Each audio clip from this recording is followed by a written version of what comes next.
Muy buenos días para todos. Vamos entonces a trabajar el día de hoy el tema de la reforma tributaria, la más reciente que fue la ley de crecimiento, así como otras modificaciones que hemos tenido en años anteriores y haciendo un repaso general para tener claro cómo se calcula una base gravable para efectos de aplicarle la retención en la fuente por salarios. Bueno, vamos a arrancar con la ley de crecimiento, que es la ley más reciente expedida por el gobierno nacional. Con la ley 2010 de 2019, el gobierno expidió una serie de reglamentaciones que impactan el tema tributario. Específicamente para el tema que nos concierne, que tiene que ver con el tema de salarios, con esta norma se impactaron únicamente dos puntos, que son los siguientes. Se modificó la tabla de retención en la fuente, que ahora tiene 7 rangos y que inicia 95 VTs. Está reglamentado en el artículo 42. Y hubo un segundo punto que, aunque no tiene que ver específicamente con el tema de retención en la fuente, lo vamos a citar porque sí nos impacta en aquellas empresas donde manejamos nómina de pensionados. Tiene que ver con los aportes obligatorios de salud. Hasta el año anterior veníamos manejando para los pensionados un aporte de salud del 12% a cargo del pensionado. Con esta nueva norma se está definiendo una disminución en estos porcentajes de la siguiente forma. Para el año 2020 y 2021 y para aquellas mesadas pensionales de un salario mínimo, el porcentaje del aporte bajó al 8%. Y a partir del año 2022, el porcentaje de aporte obligatorio de salud va a quedar en un 4%. Y para aquellas mesadas pensionales que sean mayores a un salario mínimo y hasta 2 salarios mínimos, dice la norma, que a partir del año 2020 el aporte será del 10%.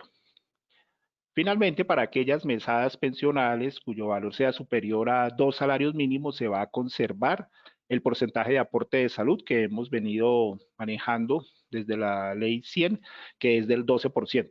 En ese consiste el tema de los aportes obligatorios de salud. Volvamos a nuestro tema de retención en la fuente. Entonces, revisemos las tablas de retención.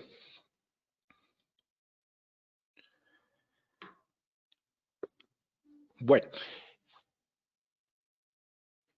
históricamente, básicamente desde el año 2007 veníamos manejando una tabla que es la que vemos en pantalla, que tenía 4 rangos. Primera definición importante, la VT. La VT, que significa unidad de valor tributario, es un valor de referencia que se utiliza para trabajar en todos los temas que tienen que ver sobre todo con manejos de topes a nivel tributario. Este valor de la VT lo fija el gobierno cada año. Por ejemplo, para el año 2020 tenemos que el valor actual es de 35.607 pesos. Entonces, desde el año 2007 arrancamos con una tabla que nos decía que los primeros 95 VTs no están exentos de retención en la fuente. Con esta tabla trabajamos hasta el año 2018. Con la ley de financiamiento que fue expedida en el año 2018, hubo un cambio en la tabla.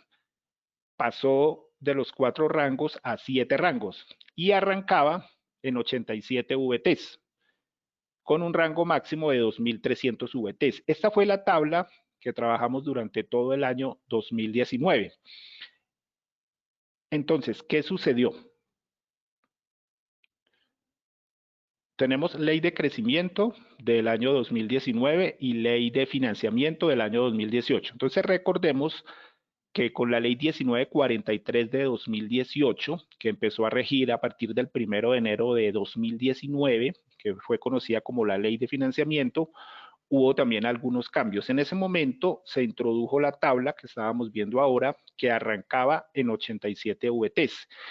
Esa tabla fue derogada por la nueva ley, que es la ley de crecimiento, aunque en primera instancia lo que se dijo es que la ley de crecimiento tendría el mismo alcance que la ley de financiamiento finalmente no fue así porque hubo algunos cambios. Para nosotros el cambio principal, como les digo, tuvo que ver con la tabla de retención en la fuente, porque pasamos de manejar una tabla que arrancaba en 87 VTs y que ahora arranca en 95 VTs, que es la que tenemos acá vigente para el año 2020. A partir de 95 VTs ya los valores que se generen por nómina, los ingresos grabables, van a empezar a tener retención. Esta tabla tuvo cambios con respecto a la del año anterior. Aquí están resaltados en color azul. Tuvo cambios en los rangos, primer rango de 0,95, segundo rango de 95 a 150 y así sucesivamente. También en la parte de la derecha hubo algunos cambios. Esta tabla de retención, ¿para qué es importante? Básicamente en la nómina la utilizamos para tres eventos. La primera, para hallar el valor de una retención en la fuente en aquellos empleados que son método 1 de retención. Entonces, recordemos que tenemos el método 1 y el método 2. En el método 2, los porcentajes ya tienen un porcentaje asignado previamente de retención que se le va a aplicar durante el respectivo semestre. En el método 1, calculamos la base gravable final y la ubicamos en esta tabla. Calculamos una base en pesos que la convertimos a VTs y ese valor de la base gravable final en VTs la ubicamos en esta tabla, aplicamos esta fórmula y con ello obtenemos el valor de la retención en la fuente. Ese es el primer uso de la tabla. Segundo uso de la tabla de retención es precisamente para asignar el porcentaje de retención para los empleados que van a hacer método 2. Entonces, como sabemos, cada 6 meses se ejecuta un proceso que se llama en la aplicación nuestra el recálculo de retención, que hace un promedio de los últimos 12 meses de la base gravable para obtener una base mensualizada que ubicamos en esta tabla. Esa base mensualizada la dividimos con la base mensualizada, vamos a la tabla, ella nos va a dar un valor de retención. Ese valor de retención se divide entre la base previamente hallada y eso nos va a generar un porcentaje, que es el que se le asigna al empleado y que se le va a aplicar durante los siguientes 6 meses. Esa es la forma en que se hace el recálculo de retención. Y el tercer uso que tenemos de esta tabla de retención tiene que ver con la retención por bonificación.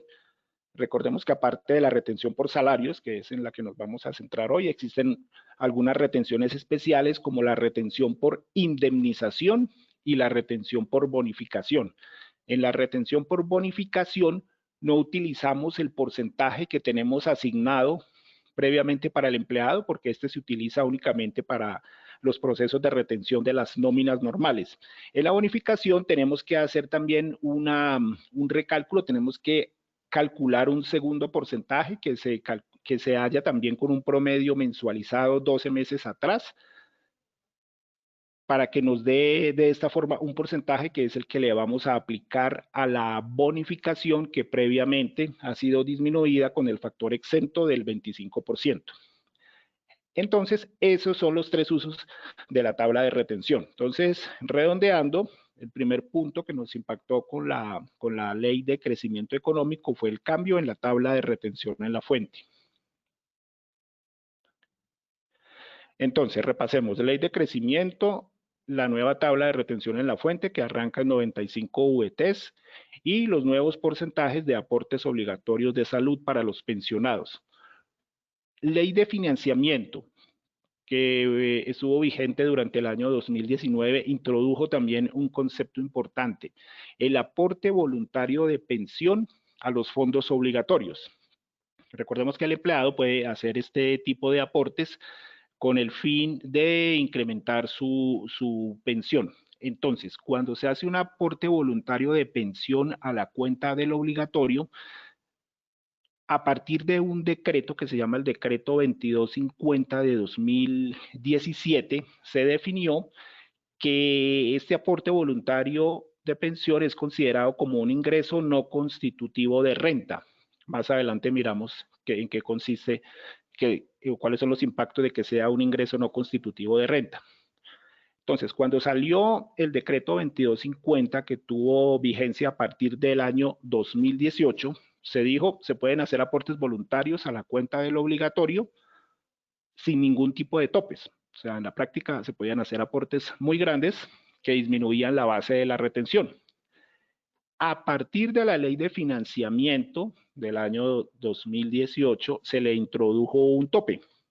Entonces dijeron, sí, pueden seguir haciendo los aportes voluntarios al obligatorio, pero ahora va a tener un tope máximo para que tenga efectos a nivel de disminución de la base de retención, un tope máximo del 25% de los ingresos brutos y limitado anualmente a 2.500 VTs. Esa norma está vigente, no fue derogada con la ley de crecimiento. Es decir, se sigue aplicando la disminución como ingreso no constitutivo de renta por el aporte voluntario al fondo obligatorio. Entonces, básicamente, esos son los cambios que nos han impactado en los últimos años. De resto, la base se calcula como lo hemos venido manejando y es precisamente el siguiente punto el que vamos a revisar parte por parte para que haya total claridad. Entonces, la siguiente parte, vamos a mirar cómo se hace precisamente esa depuración de la base gravable. Básicamente hay que calcular 5 variables, hay que hacer 5 pasos que los tenemos acá descritos y que los identificaremos como A, B, C, D y E. La primera parte tiene que ver con los ingresos, es decir, de todo lo que recibe el empleado, que suma para armar esa base gravable. Y los siguientes 4 pasos son disminuciones sobre esa base gravable.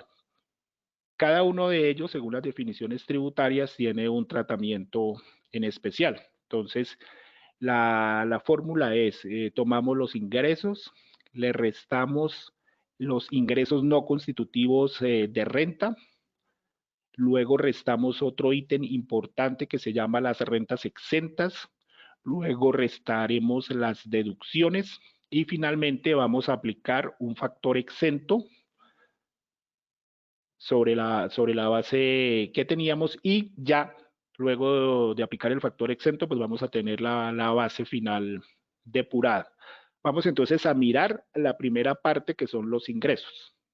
Una vez termine la parte de los ingresos, entonces revisamos si hay dudas e inquietudes con respecto a esta primera parte. Entonces miremos cómo los ingresos influyen para calcular la base gravable. Entonces, de entrada y por definición tributaria, todos los ingresos que reciba el empleado en la nómina van a ser base para la retención en la fuente, con excepción de aquellos que explícitamente o estén exentos o que tengan algunas condiciones para saber si se tienen o no se tienen en cuenta. Entonces, se tienen en cuenta todos los ingresos, sean salariales o no salariales, excepto los explícitamente excluidos, como las cesantías y los intereses de las cesantías. Entonces, acá es un tema que es importante que lo tengan muy claro. Para efectos de la retención en la fuente de la nómina no se tiene en cuenta ni las cesantías ni los intereses de las cesantías. Esto fue definido en el artículo 135 de la ley 100. Sin embargo, para efectos de declaración de renta ya de la persona sí se deben tener, sí se tienen en cuenta. Y de hecho, pues existe una tabla de exenciones que está definida en el estatuto tributario en el artículo 206, que es donde se define el tema de las exenciones. Allí hay una tabla donde se explica, dependiendo de los ingresos de la persona, qué parte de las cesantías son grabadas y qué parte son no grabadas. Pero esto, como les decía, es para efectos de la declaración en la renta. En la nómina de salarios no tenemos en cuenta ni las cesantías ni los intereses de las cesantías. Tenemos en cuenta todos los pagos, como los sueldos, las horas extra, las comisiones, las vacaciones, las primas, todos pagos, como les decía, que sean salariales y no salariales. Vienen otros ingresos que tienen unas excepciones, que son los que vamos a pasar a mirar a continuación.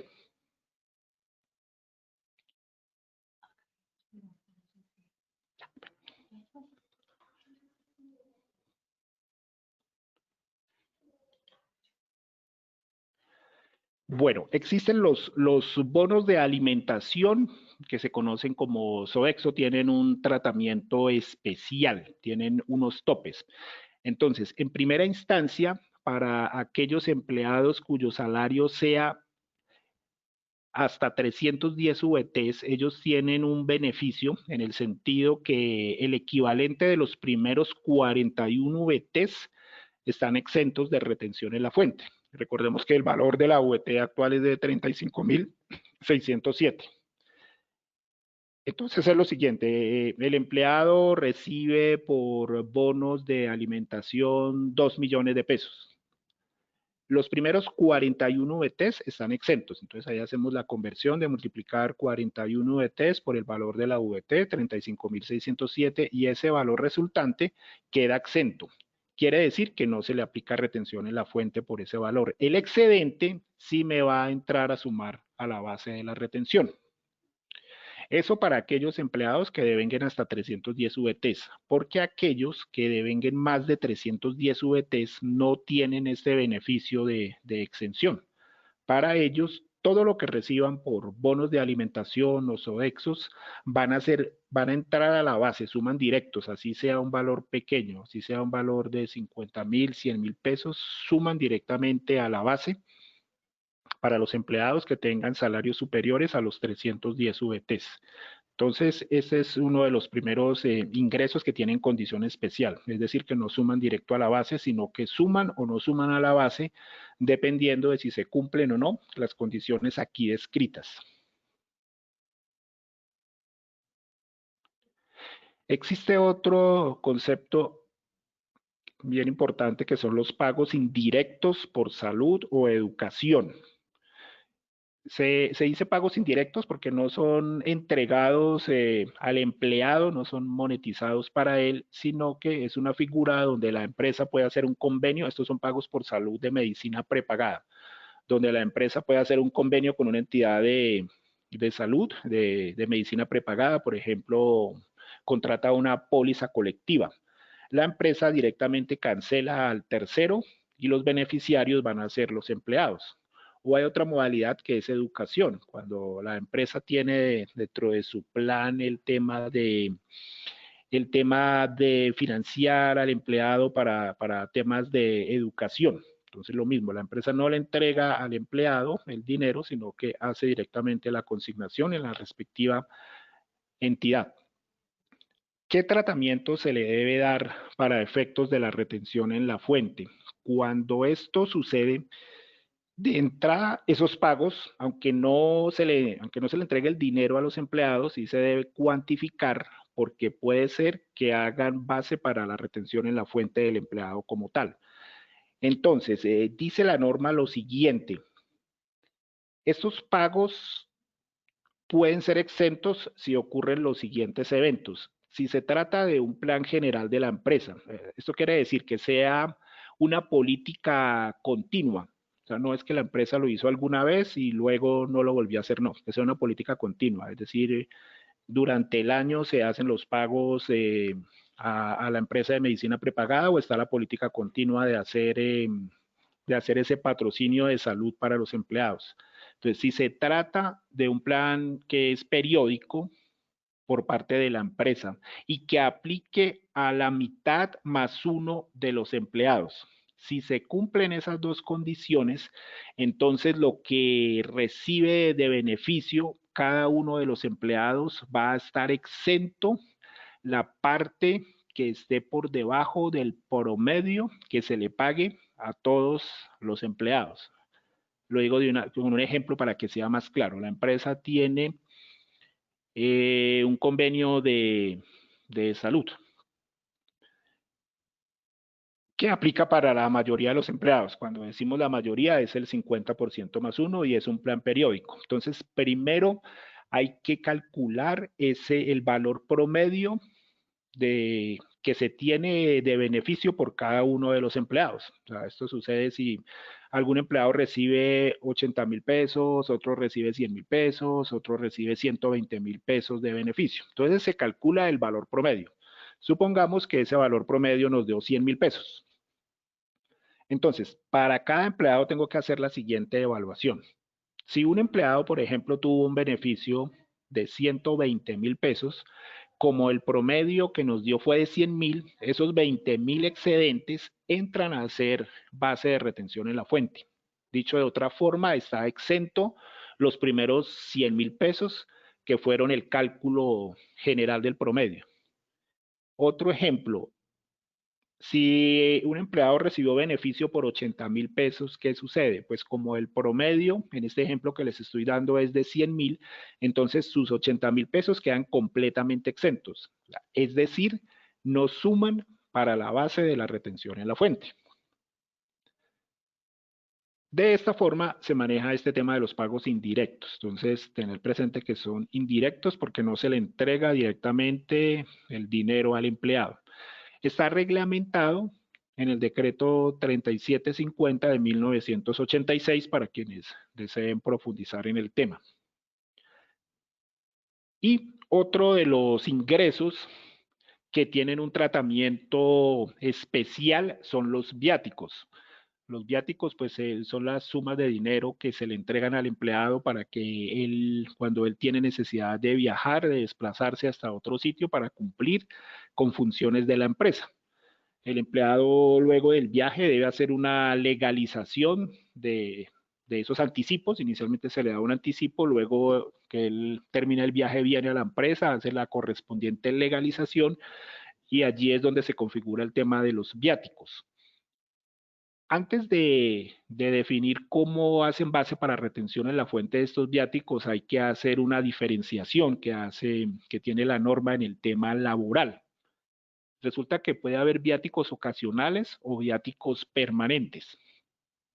Un viático ocasional es cuando eventualmente la persona realiza el viaje como tal. Y un viaje o un viático es permanente cuando estos viajes son de carácter periódicos. La norma no dice específicamente cuántos viajes hay que hacer o si viaja todos los meses. Digamos que ahí queda un poco a interpretación. La empresa debe hacer una definición de cuándo los viáticos que otorga son ocasionales y cuándo son permanentes. Puede suceder que para algunos empleados estos viáticos sean ocasionales y para algunos otros empleados sean permanentes. Entonces, el tratamiento tributario para esos viáticos es el siguiente. Para los viáticos que son ocasionales, es decir, esporádicamente el empleado viaja, ellos no entran a ser base para la retención en la fuente. ¿Qué pasa en el caso de los viáticos permanentes? Hacen base, pero únicamente para los ítems de manutención y alojamiento. Cuando se generan estos viáticos, ellos se distribuyen en 3 ítems, que son el transporte, el alojamiento, que es como el hotel, y la manutención, o sea, los gastos de alimentación. Entonces, para los viáticos que son permanentes, entra a ser base de retención en la fuente únicamente los ítems de manutención y alojamiento. El ítem de transporte no se tiene en cuenta dentro de la base gravable de la retención. Y estos son básicamente los ingresos que tienen connotaciones especiales. Entonces, recapitulamos.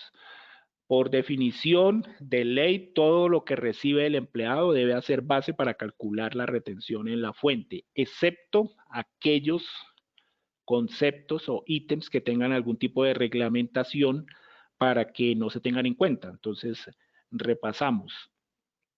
Esos conceptos que no tienen retención son las cesantías y los intereses, nunca van a tener retención en la fuente. Los bonos de alimentación tienen retención en la fuente dependiendo de si se cumplen los topes máximos, es decir, el tope de lo que esté por encima de 41 VTs para aquellos empleados que devenguen hasta 310 VTs o la totalidad de los bonos de alimentación para aquellos empleados cuyo salario sea superior a 310 VTs. El pago de los indirectos por salud, que les explicaba ahora que depende que sea un plan periódico de la empresa y que se aplique a la mayoría de los empleados. Entonces va a tener retención en la fuente lo que reciba cada empleado que esté por encima del promedio general de beneficios que recibieron ellos. Y finalmente el tema de los viáticos, donde toca diferenciar si son viáticos ocasionales o si son viáticos permanentes. Entonces vamos a hacer una revisión de preguntas para aclarar dudas, inquietudes, comentarios o aportes que podamos tener hasta este momento. Buenos días.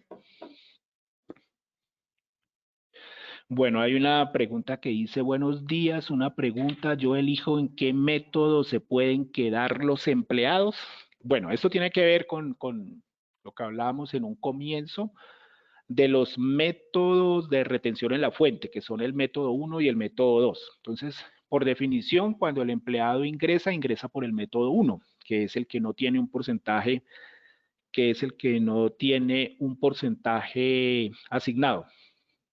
Luego viene el proceso de recálculo. Como les decía, cada 6 meses se debe hacer una asignación del porcentaje que le aplicaremos a cada uno de los empleados durante el siguiente semestre. Entonces, se debe hacer para iniciar el primer semestre, es decir, a partir de los pagos de enero, ya tengo que tener mi nuevo porcentaje, y para el segundo semestre, o sea, a partir de los pagos que empieza a hacer en el mes de julio, ya tengo que tener el porcentaje del segundo semestre. Por un concepto que hay de la DIAN, los empleados deben estar todo el año en el mismo método de retención. Entonces no es válido que el empleado en enero me dijo yo quiero ser método, o yo arranco con método 2, más bien le asigné el método 2, y en julio yo quiero pasarme a método 1. Ese cambio de método, sobre todo del método 2 al método 1, se puede hacer en el mes de enero, porque la DIAN dice que el empleado debe estar todo el año en el mismo método de retención. Entonces, recapitulando, el empleado cuando ingresa al método 1, luego cuando se le hace el proceso de recálculo de retención que asigna el porcentaje, queda en método 2, por un porcentaje asignado, y el empleado se puede cambiar, pero para el recálculo del primer semestre. Él puede decir, yo venía en 2, paso a ser método 1, pero debe permanecer todo el año en el mismo método de retención. Bueno, otra pregunta dice, la retención que se aplica a las indemnizaciones se hace al mismo cálculo que las bonificaciones. Retención por indemnización y retención por bonificación.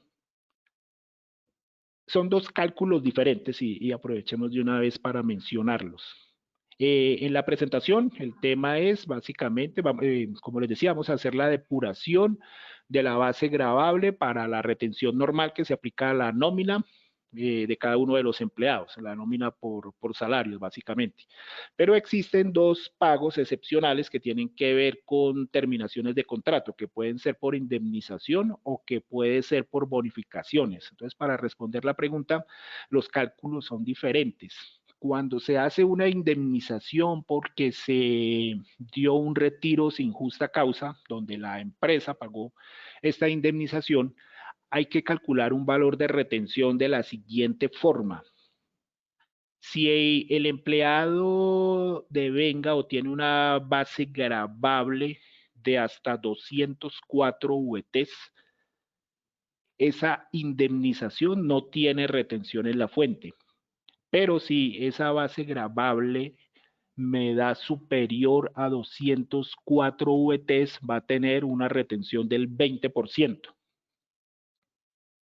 Esa es la definición que se tiene, o sea, para una indemnización, o 0% si la base del empleado es hasta 204 VTs, o 20% cuando la base es superior a 204 VTs. La otra son las bonificaciones. Entonces, recordemos que a veces en estos retiros, o sea, se llega sobre todo cuando hay algún tipo de negociación entre empleador y empleado, acuerdan un monto que se va a llamar bonificación por retiro, otras veces lo llaman suma conciliatoria. Esta bonificación también va a tener una retención, pero se calcula distinto. Y tiene que ver con el tercer uso de la tabla de retención que veíamos ahora. Entonces, ¿qué es lo que se hace ahí? Se hace un promedio de los últimos 12 meses a la fecha de retiro del empleado. Se calculan esas bases gravables de 12 meses. Cuando hablo de bases gravables, me estoy refiriendo al mismo cálculo que vamos a mirar acá, de cómo se calcula una base gravable para la retención normal en la nómina.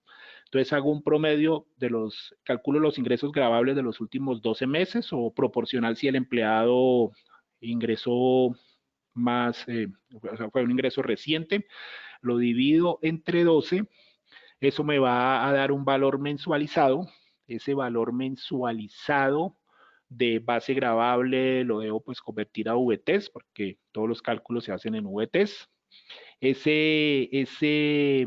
Esa base expresada en VTEX la aplico a la tabla de retención. La tabla de retención me va a dar un valor de retención.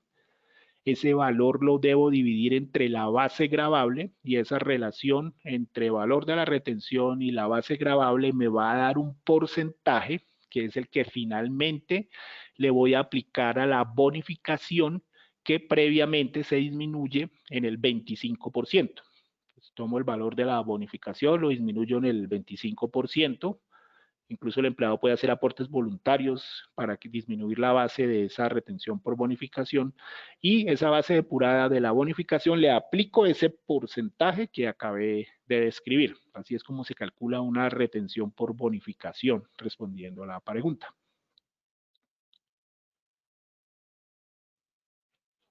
Bueno, entonces por aquí nos hacen otra pregunta que dice, el tope del 25% del aporte voluntario a pensión obligatoria es independiente al tope del 25% de aporte voluntario de AFP o de AFC. Entonces, atención con lo siguiente, el tope de las AFCs o del aportes voluntarios que no van a la cuenta del obligatorio, sino que van a una cuenta directa con una entidad de aportes voluntarios, no es del 25, es del 30.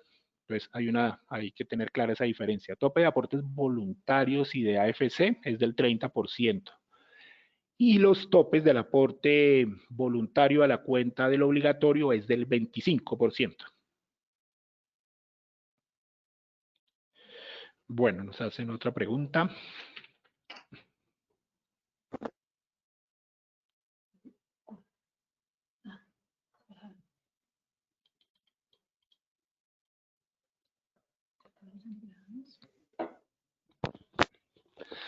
Dice, si todos los empleados tienen medicina prepagada para su núcleo familiar, es decir, personas que se le pagan el 100% para él, sus hijos, todos esos promedios se deben tener en cuenta.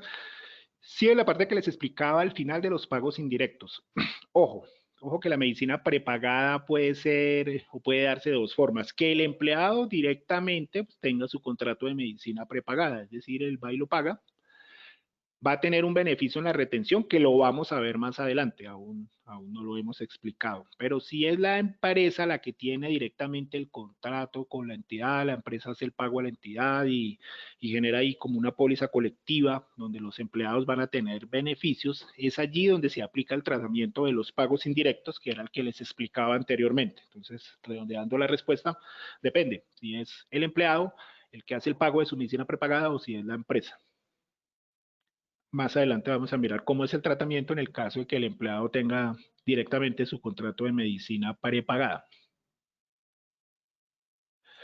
Otra pregunta, me queda la duda sobre la retención en la fuente sobre los viáticos. Tenía entendido que esto aplica para todos los viáticos, independientemente si son ocasionales o permanentes. No, cuando son viáticos ocasionales no tienen retención en la fuente. Eso está definido ahí en la presentación. Les hacía referencia al artículo. Hay un decreto que es una compilación de normas, que digámoslo es como la Biblia de los temas tributarios, que se llama el Decreto Único Tributario, que es el decreto 1625 del año 2016.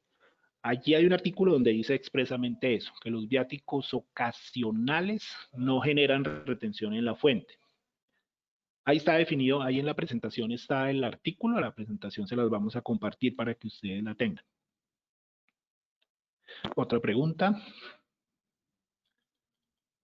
¿Los auxilios de transporte para la parte comercial aplican en retención en la fuente? Sí, todos los auxilios de transporte hacen base para retención en la fuente, en la parte comercial. Otra pregunta. Por lo que comenta, es mandatorio aplicar el método 2. Lo siguiente, en el recálculo o en el porcentaje de asignación que se hace en el mes de enero, se asigna un porcentaje. O sea, el empleado, digamos que arrancó, digamos que fue contratado en agosto del año 2019. Él arrancó por método 1. siempre los empleados inician con método 1 de retención. Llegó enero del 2020, entonces le vamos a aplicar el nuevo porcentaje. Digamos que por defecto, hablándolo ya en términos de nuestra aplicación de recursos humanos, por defecto la aplicación lo va a asignar al método 2 con un porcentaje. Ese porcentaje incluso puede ser cero si los ingresos no le alcanzan para el rango mínimo de la tabla. O le va a dar un X o Y porcentaje. Pero el empleado puede decir, yo me quiero quedar en método 1. O sea, no es mandatorio que se quede en el método 2. En enero el empleado puede decirme, yo me quedo en método 1. Lo que es mandatorio es que todo el año tiene que quedarse en el mismo método. Entonces, él para el segundo semestre no podría decirme, ahora quiero ser método 2. No, tiene que quedarse todo el año, en este ejemplo, todo el año 2020, ya como método 1, y si él quisiera cambiarse a método 2, lo podría hacer a partir de enero del año 2021. Bueno, otra pregunta dice, una sola persona recibe medicina prepagada como son 102 empleados, el total del pago de medicina prepagada hace base. Sí, es correcto. Es correcto porque para que estos pagos indirectos tengan esa exención, deben aplicarse varias condiciones y una de ellas es que se le dé a la mayoría de los empleados. Si el beneficio es para menos de la mitad, entonces todo lo que reciban esos empleados por pagos indirectos, por medicina prepagada o por educación, suman directo a la base, o sea, pierden el beneficio de la exención. Otra pregunta dicen, ¿qué pasa si se hacen esporádicos? Lo mismo, si no es un plan permanente de la empresa, sino que este año lo hago, el otro año de pronto no, de pronto dentro de 2 años vuelvo y lo aplico. Cuando son esporádicos, pierden el beneficio. Entonces, si son esporádicos, así se lo estén dando a todos los empleados, no van a tener el beneficio. Es decir, todo lo que ellos reciban por medicina prepagada o por educación suman directamente a la base de retención.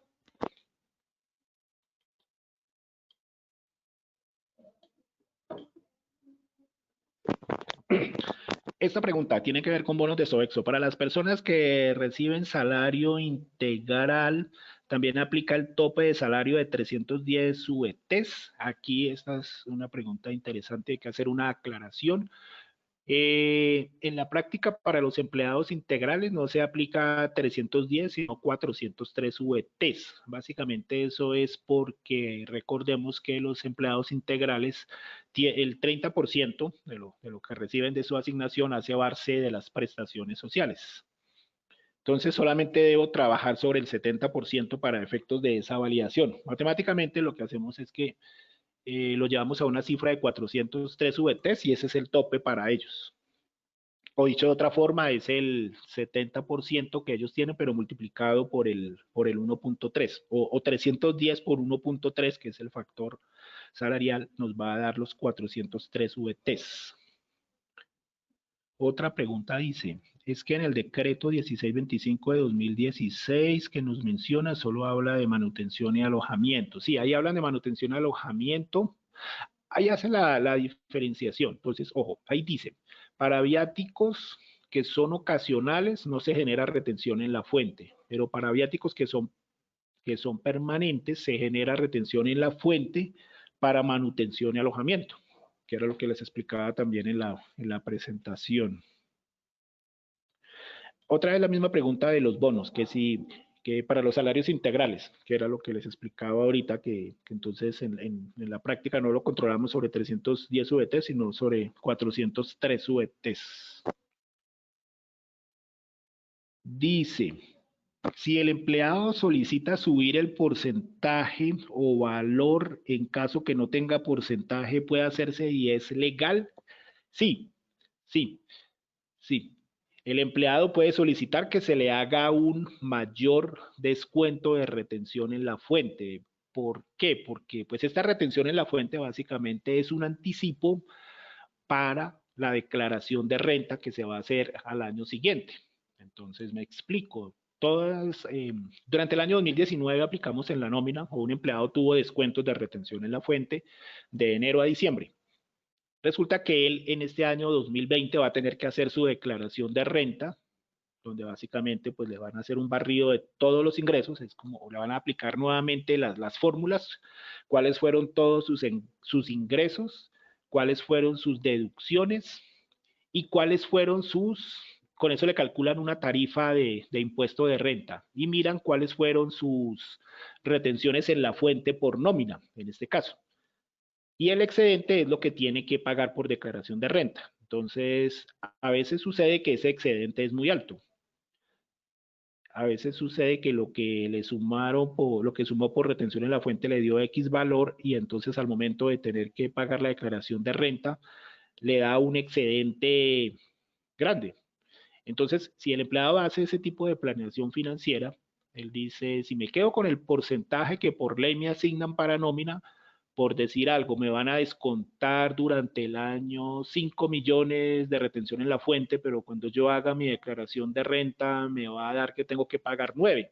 Entonces me toca sacar 4 millones así de una el día que tenga que hacer la declaración de renta. Entonces hay personas que son muy juiciosas con eso y hacen una planeación y entonces en este ejemplo que les estoy dando dicen, no, entonces yo quiero que mejor desde la nómina me descuenten un poquito más para que cuando tenga que hacer mi retención en la fuente ese excedente no sea tan alto. Entonces es válido que él diga algo como, aunque mi porcentaje me dio 5%, yo quiero que me descuenten el 8%. Eso es válido, él debe solicitarlo por escrito a nómina y lo que se hace es que se le cambia el porcentaje.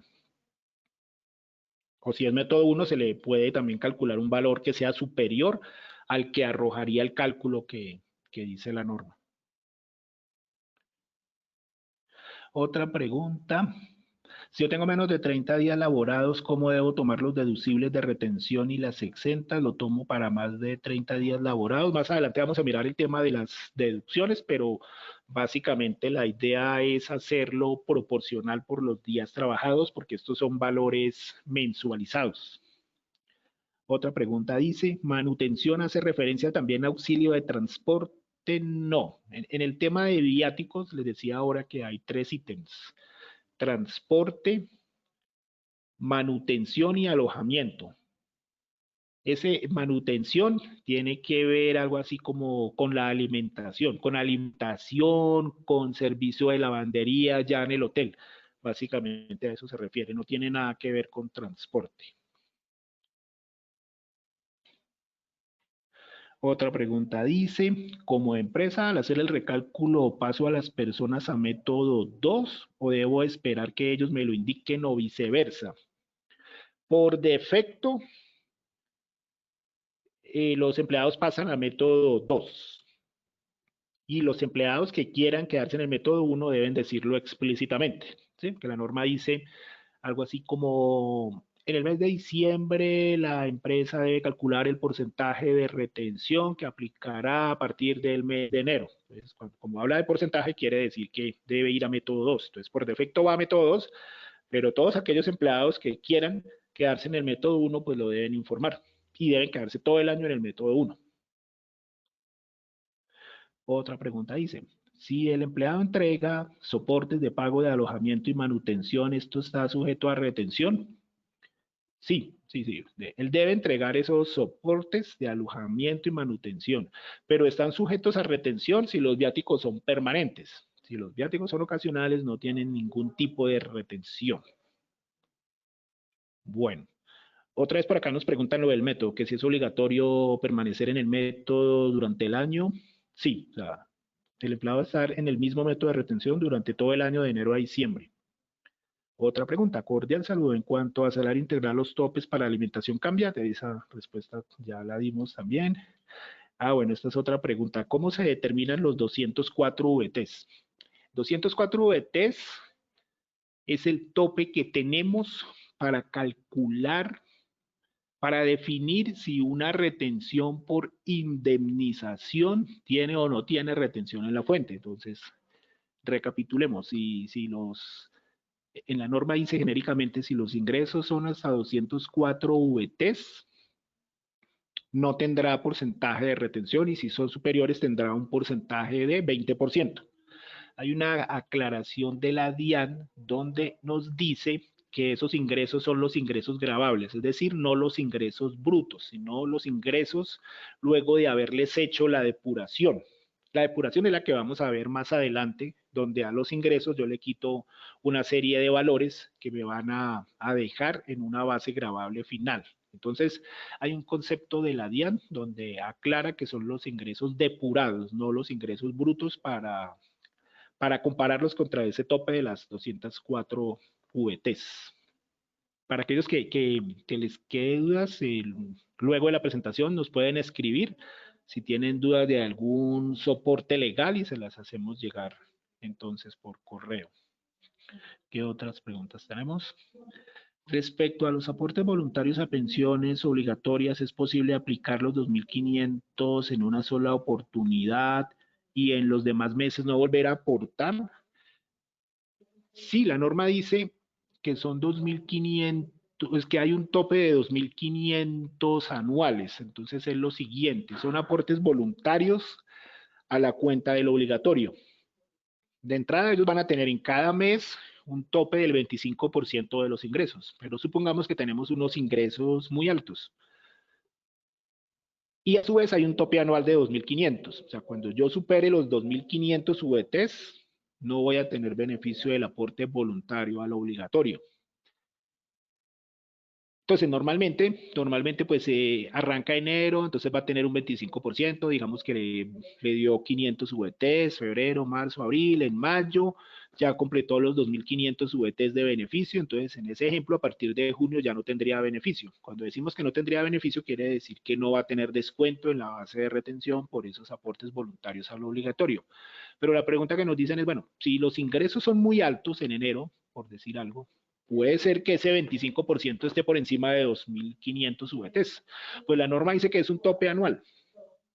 Entonces, en la práctica sí se podría aplicar de una vez en enero y ya llegó al tope, ya a partir de febrero no tendría más beneficio porque ya superó el tope. Entonces, recordemos que la retención en la fuente es un anticipo del impuesto de renta. Entonces, finalmente, cuando él vaya a hacer su declaración de renta, le van a hacer el cálculo de ese 25% por los ingresos de todo el año y ahí lo importante es que el beneficio no se pase de los 2.500 VTs en ese caso. Otra pregunta dice, si un empleado es método 2 y quiere aumentar su porcentaje, sí. Como les decía ahora, el empleado puede solicitar que se le descuente más. Lo que no puede solicitar es que se le descuente menos de lo que dice la ley. Los vales de gasolina, ¿qué dinámica tienen? Los vales de gasolina suman directamente a la base. Como no hay una norma que diga que sean exentos o que tienen algún tratamiento de topes para determinar qué parte sí, qué parte no, entonces suman directamente a la base. Otra pregunta. Para los ingresos indirectos, ¿el promedio exento es exclusivo para pagos de planes de salud y educación o también se pueden considerar el pago de pólizas de vida? No, es únicamente de salud y educación. Es únicamente para salud y educación. Y los promedios se calculan por aparte. O sea, es un promedio para salud y otro promedio para educación. ¿Cómo determinan la base gravable para las 204 VTs? Esta pregunta ya la respondimos ahora, que es con la base depurada, que es para la retención por indemnización.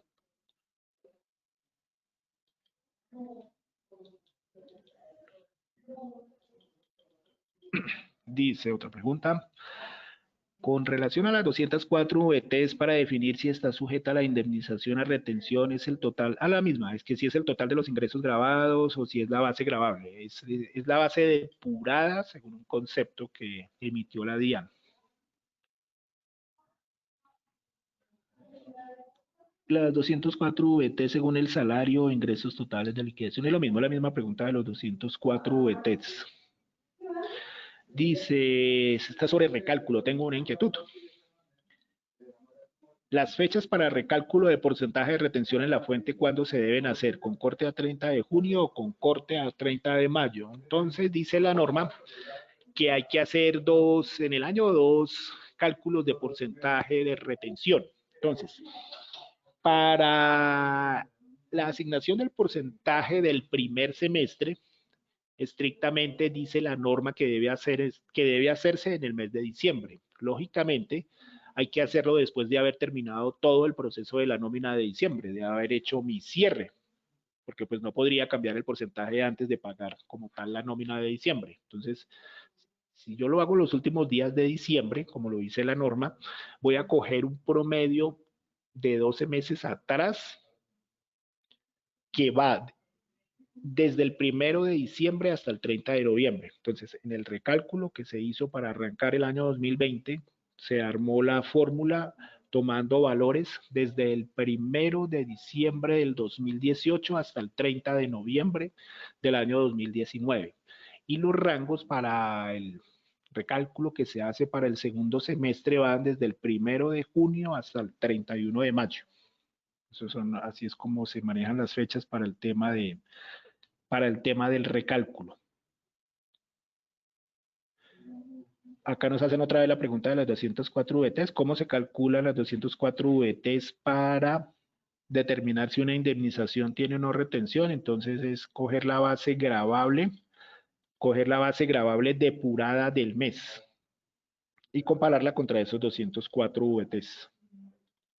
Otra pregunta dice, y ese 25% de aportes voluntarios a la cuenta de la obligatoria y el 30% de los aportes a F6 voluntarias con un tope del 30% son independientes o están en el mismo grupo. La respuesta es son independientes porque están clasificadas en grupos diferentes, que los vamos a ver precisamente a continuación. La respuesta es son independientes. O sea, un empleado, eso quiere decir que un empleado puede tener ambos beneficios, tanto por aporte voluntario de pensión a la cuenta de la obligatoria como por aporte a un aporte voluntario a un fondo de pensiones.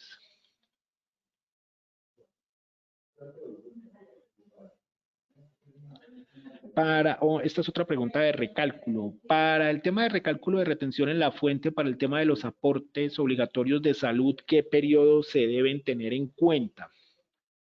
Esa ya la vamos a revisar.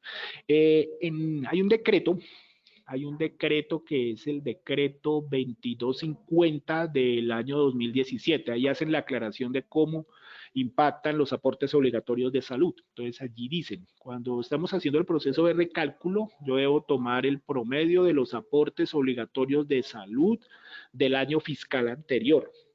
No el promedio de salud del periodo que estoy evaluando en el recálculo, sino del año fiscal anterior, o sea, el año de enero a diciembre. Eso para efectos del recálculo. Pero también aclaran allí que para el cálculo de la nómina normal de salarios en cada uno de los meses, yo debo tener en cuenta el aporte obligatorio de salud real que le desconté al empleado en ese mes.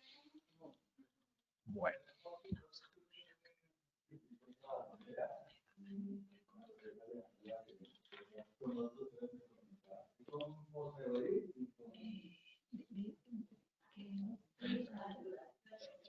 Vamos a terminar estas preguntas y vamos a hacer un pequeño break para continuar. Otra preguntita de recálculo. Cuando se hace el recálculo se genera un porcentaje a retener durante el semestre. ¿El empleado puede solicitar que sea superior? Sí, la respuesta es siempre el empleado puede solicitar descuentos superiores. Otra pregunta dice, los ingresos tanto por viáticos como por bonos de alimentación se deben reportar en el procedimiento de retención en la fuente, es decir, suman como ingreso y restan como ingresos no constitutivos de renta. Digamos que se reportan en la nómina para efectos de que sea visible, como no son pagos al empleado, se reportan en la nómina como un devengo y una deducción, pues para que por un lado podamos tomar los valores que según los criterios sumen a la base de retención y por otro lado, pues como carácter informativo, pues el empleado vea cuánto le pagaron por bonos de SOEX o cuánto por pagos indirectos. Entonces siempre va un par de conceptos de devengo deducción, pero para efectos de sumar a la base de retención solamente sumo la parte que cumpla con los criterios o los topes que identificamos. En el procedimiento 2 decía que la base para encontrar, la base gravable se divide en 12, ¿no es dividido en 13? No, una aclaración. Yo divido entre 12 cuando estoy calculando el promedio mensual para una retención por bonificación. Y cuando estoy calculando la base mensual para el recálculo de retención, divido entre 13. aunque estoy teniendo en cuenta pagos de 12 meses, divido siempre entre 13. Si el empleado estuvo activo o dicho de otra forma, si tiene una antigüedad superior a un año. En recálculo divido entre 13 y en cálculo de porcentaje para una retención por bonificación divido entre 12. Dice otra pregunta. ¿En qué mes se debe actualizar los deducibles por dependientes medicina prepagada? Ese lo vemos más adelante, pero es en el mes de abril, es la respuesta. Otra pregunta dice, ¿la medicina prepagada debe la entidad de salud debe tener un convenio directo con la compañía o se puede por medio del fondo o cooperativa de empleados? Pues, o sea, la empresa como tal, pues debe tener el convenio. Si es a través de una cooperativa, pues digamos que la cooperativa se entenderá con la entidad, pero finalmente la cooperativa pues debe a su vez entenderse con la empresa. O sea, ahí la relación es empleador, tercero y empleado.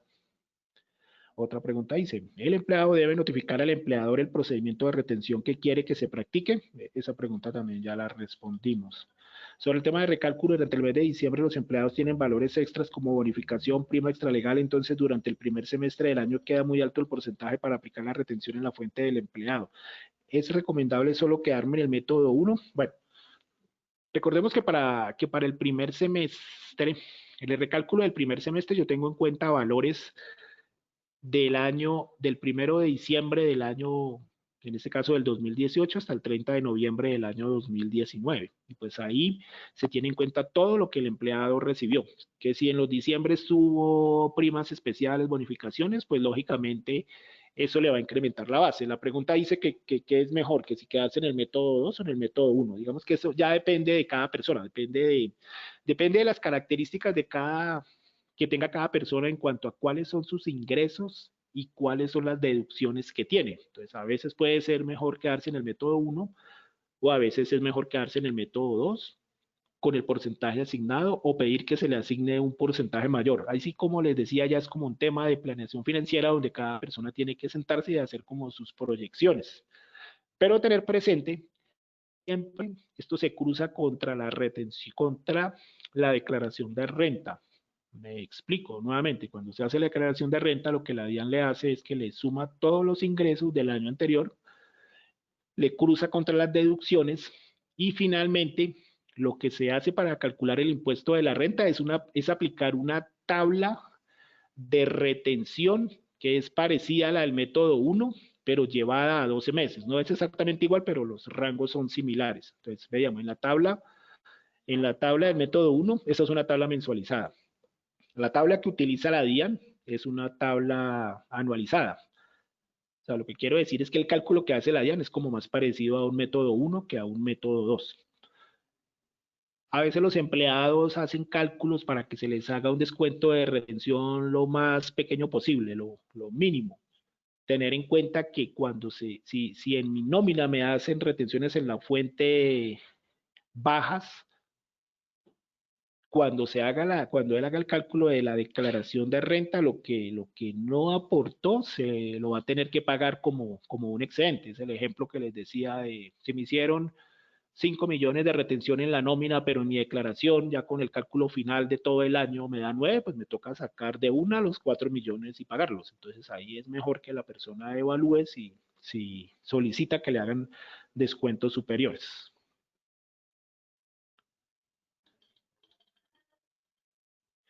Buenos días. Para el funcionario que quiera que se le realice retención por salarios, pero no tiene los ingresos para la base, ¿se le podría realizar retención o no es posible? Sí, eso sería en el caso de que los ingresos no le alcancen el rango mínimo de la tabla. Pues la norma en general dice que la persona puede solicitar que se le haga descuento de retención. O sea, lo puede hacer. Lo mismo, por su planeación financiera puede ser que inicialmente o en los primeros meses del año él vea que no vaya a tener retención, pero él calcula que a final de año sí va a tener unos ingresos más altos. Entonces, precisamente para evitar que la retención de todo el año le salga bajita y después la declaración de renta le salga alta y tenga que pagar ese excedente, él sí puede solicitar que le hagan descuento de retención. O sea, lo que no puede solicitar es que le descuenten menos de lo que diga la ley. El porcentaje de incremento del porcentaje de retención que autorice a través de carta el trabajador lo debe mantener todo el semestre. Nuevamente recuerden que el empleado debe permanecer en el mismo método durante todo el año. Y si está en método 2, el porcentaje, sí, el porcentaje se le aplica durante todo el semestre y en el siguiente semestre viene un nuevo cálculo de porcentaje de retención en la fuente. Para el tema que el empleado puede definir en qué método desea quedarse durante todo el año, ¿se debe verificar cuál método le descuenta más o menos? No, no hay que, o sea, la norma no lo indica y tampoco es obligación de la empresa. Como les decía, eso es un cálculo que es más personal. O sea, cada quien debe hacer sus cuentas y mirar si le conviene más estar en el método 1 o en el método 2. Pero insistimos, y es muy importante decirle eso al empleado, el empleado muchas veces lo ve como que quiero que me descuenten lo mínimo por nómina en la retención. Entonces se pone a hacer sus cuentas y dice yo me quedo en método 1 porque la retención me va a salir más bajita. Pero nuevamente, insisto en que hay que mirarlo proyectado hacia la declaración de renta. ¿Cuánto le daría la declaración de renta a ese empleado? Entonces, si yo hago que mi retención sea la mínima, puede ser que al momento de la declaración de renta me tenga que pagar un excedente alto. Bueno, ya casi terminamos estas preguntas. Dice,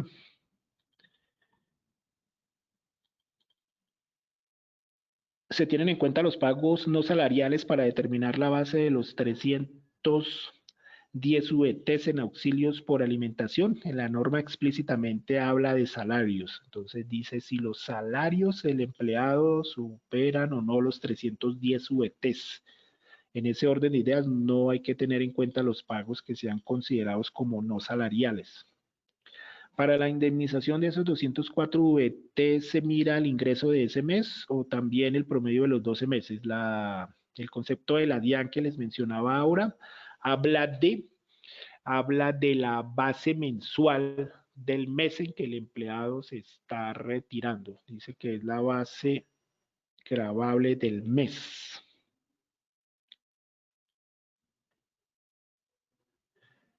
Nos pregunta por acá cuál es el concepto de la DIAN, por favor, de los ingresos grabables de las 204 VTs para indemnización. Ese concepto con el texto se los haremos llegar por correo electrónico.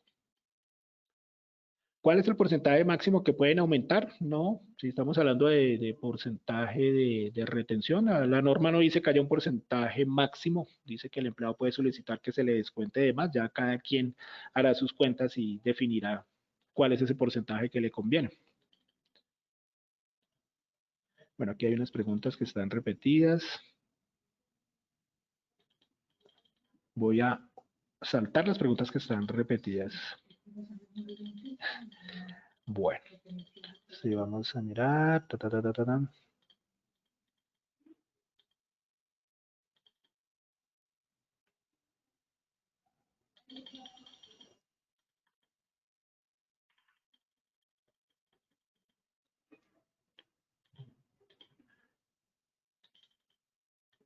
¿Ya terminó?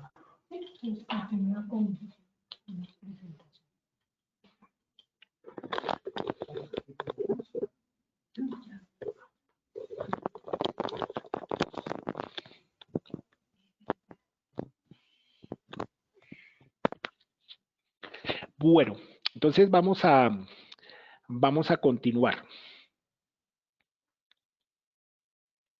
Entonces, estamos armando nuestra base gravable. Entonces les decía que hay cinco componentes. Que la primera parte son los ingresos y que vienen una serie de deducciones. Entonces vamos a empezar a mirar cada una de esas deducciones, cómo aplican. Ya tenemos la primera parte, que es hacer la sumatoria de todos nuestros ingresos. La primera de las deducciones o de las disminuciones, más bien, de nuestra base de retención se llama los ingresos no constitutivos de renta.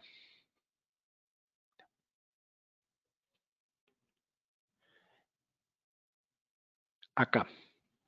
Los ingresos no constitutivos de renta. ¿Cuáles son por definición legal esos ingresos que se consideran no constitutivos de renta? El aporte obligatorio de salud, el aporte obligatorio de pensión, el aporte de fondo de solidaridad y subsistencia. Lo que se le descontó al empleado en ese mes en la nómina se resta de la base para calcular la retención en la fuente y también es considerado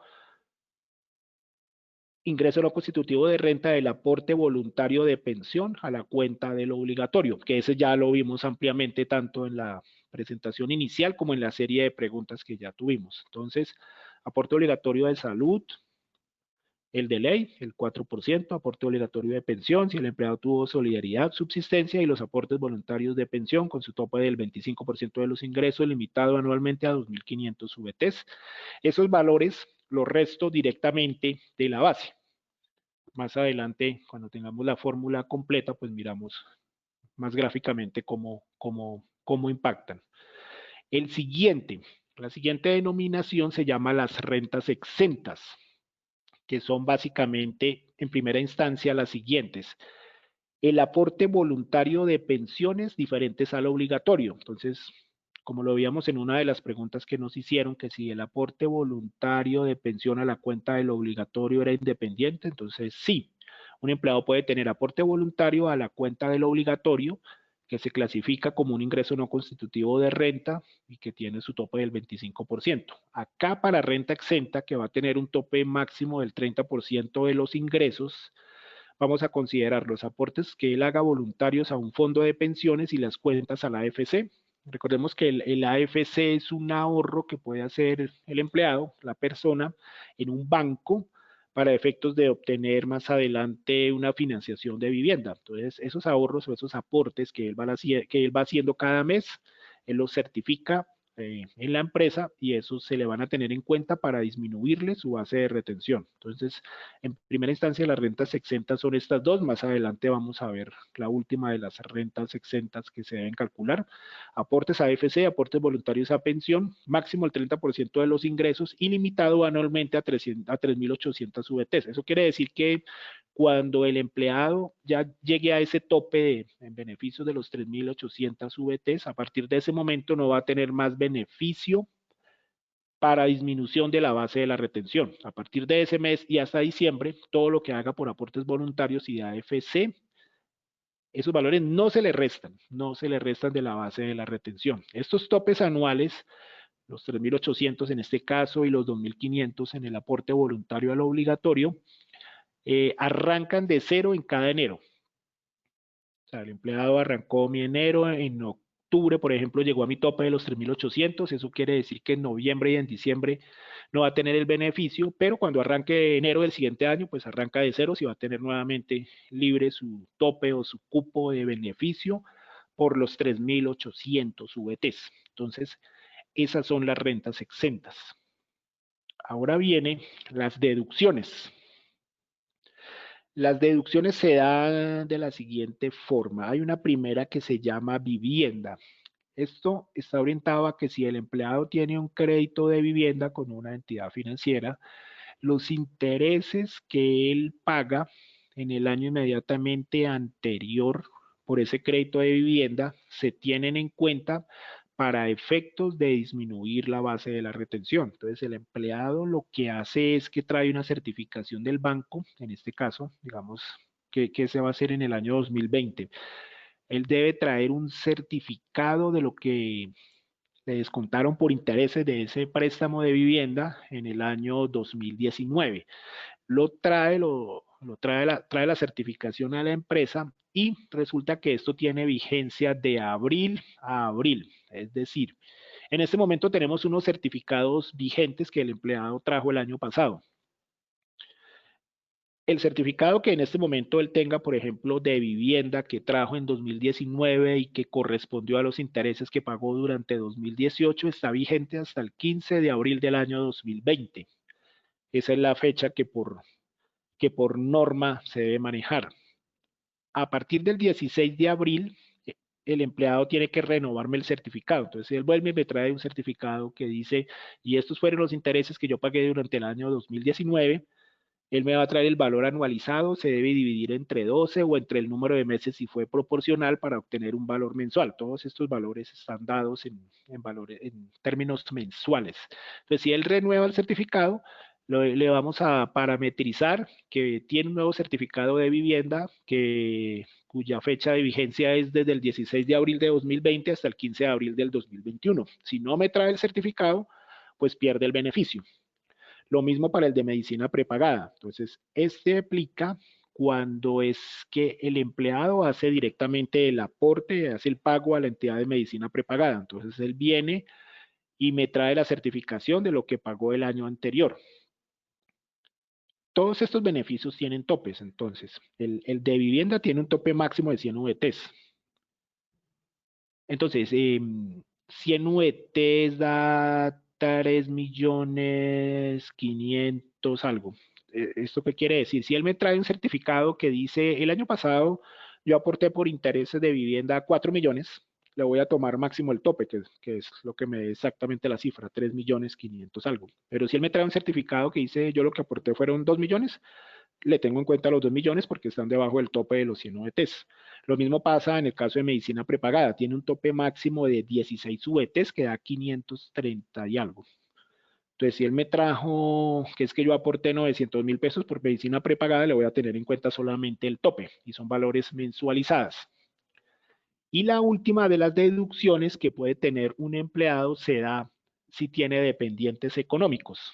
Dependientes es que si tiene, por ejemplo, hijos menores de edad que dependan económicamente de él, o hijos entre los 18 y 23 años que estén estudiando y que el empleado pueda demostrar que está financiando esa educación, o que si el cónyuge no trabaja o no tiene ingresos, hay un tope específico para ese manejo de los ingresos del cónyuge que dice que si en el año anterior obtuvo ingresos inferiores a 260 VTs, clasifica como dependiente.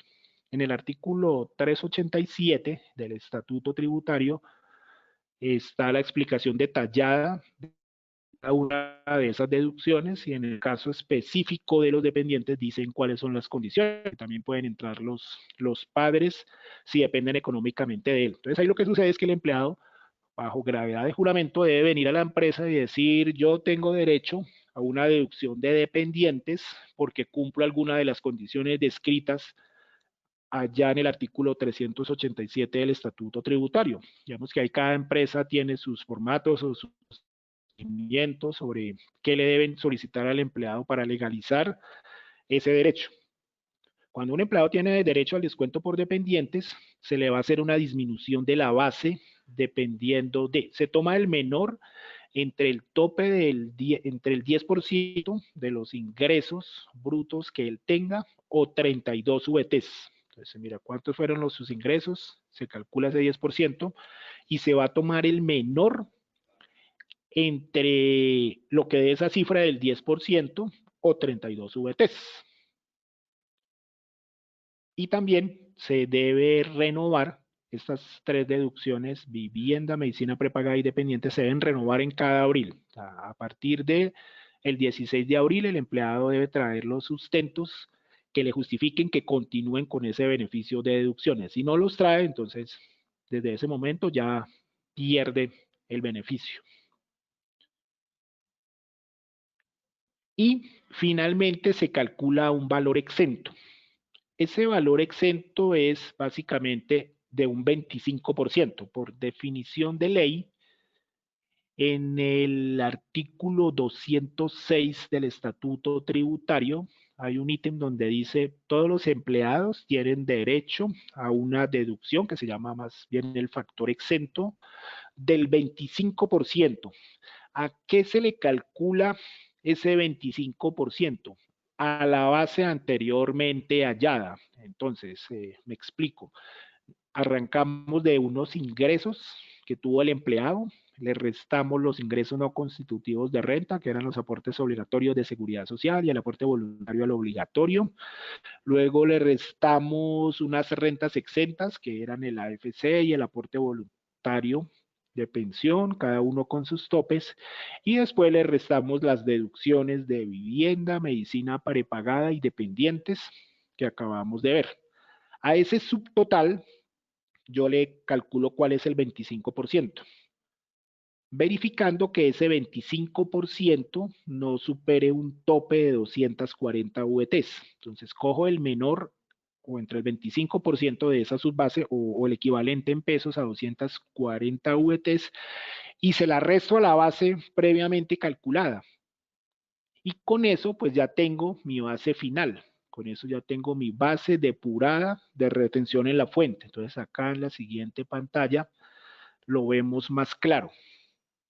En la parte de arriba vemos que tenemos unos ingresos que le restamos los ingresos no constitutivos de renta. Luego le restamos las rentas exentas. Luego le restamos las deducciones. Y finalmente le restamos ese factor exento del 25%, que es la que les estaba explicando. Pero finalmente, pues en el tema acá de impuestos, como vemos, hay muchas condiciones y hay muchos topes. Finalmente, el último de los topes, hay un tope general que dice lo siguiente. La sumatoria de rentas exentas y deducciones no pueden ser superiores al 40% de los ingresos, restándole los ingresos no constitutivos de renta. Y que eso está limitado a 5.040 VTs. Vamos a mirarlo acá de una forma más gráfica. Entonces dice lo siguiente, nuevamente, miremos cuál es nuestra fórmula. Arrancamos de unos ingresos, le restamos los ingresos no constitutivos de renta, que recordemos que son los aportes obligatorios a la seguridad social y el aporte voluntario al obligatorio. A eso le restamos unas rentas exentas, le restamos las deducciones y le restamos el factor exento. Entonces, lo que quieren decir con ese último tope es lo siguiente. Si nos fijamos ahí, hay un ítem de ingresos y hay 4 ítems de deducciones o disminuciones sobre la base. Entonces, lo que se busca con esto es limitar precisamente esa serie de beneficios. Porque si un empleado, si la fórmula fuera hasta acá,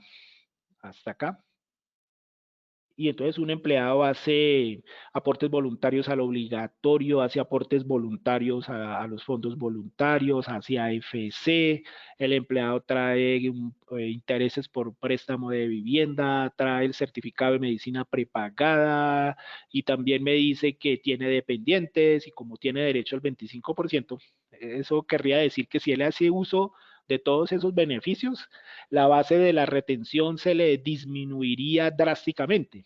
Entonces, lo que están haciendo con este famoso tope del 40% es precisamente limitar esos beneficios en disminuciones de la base.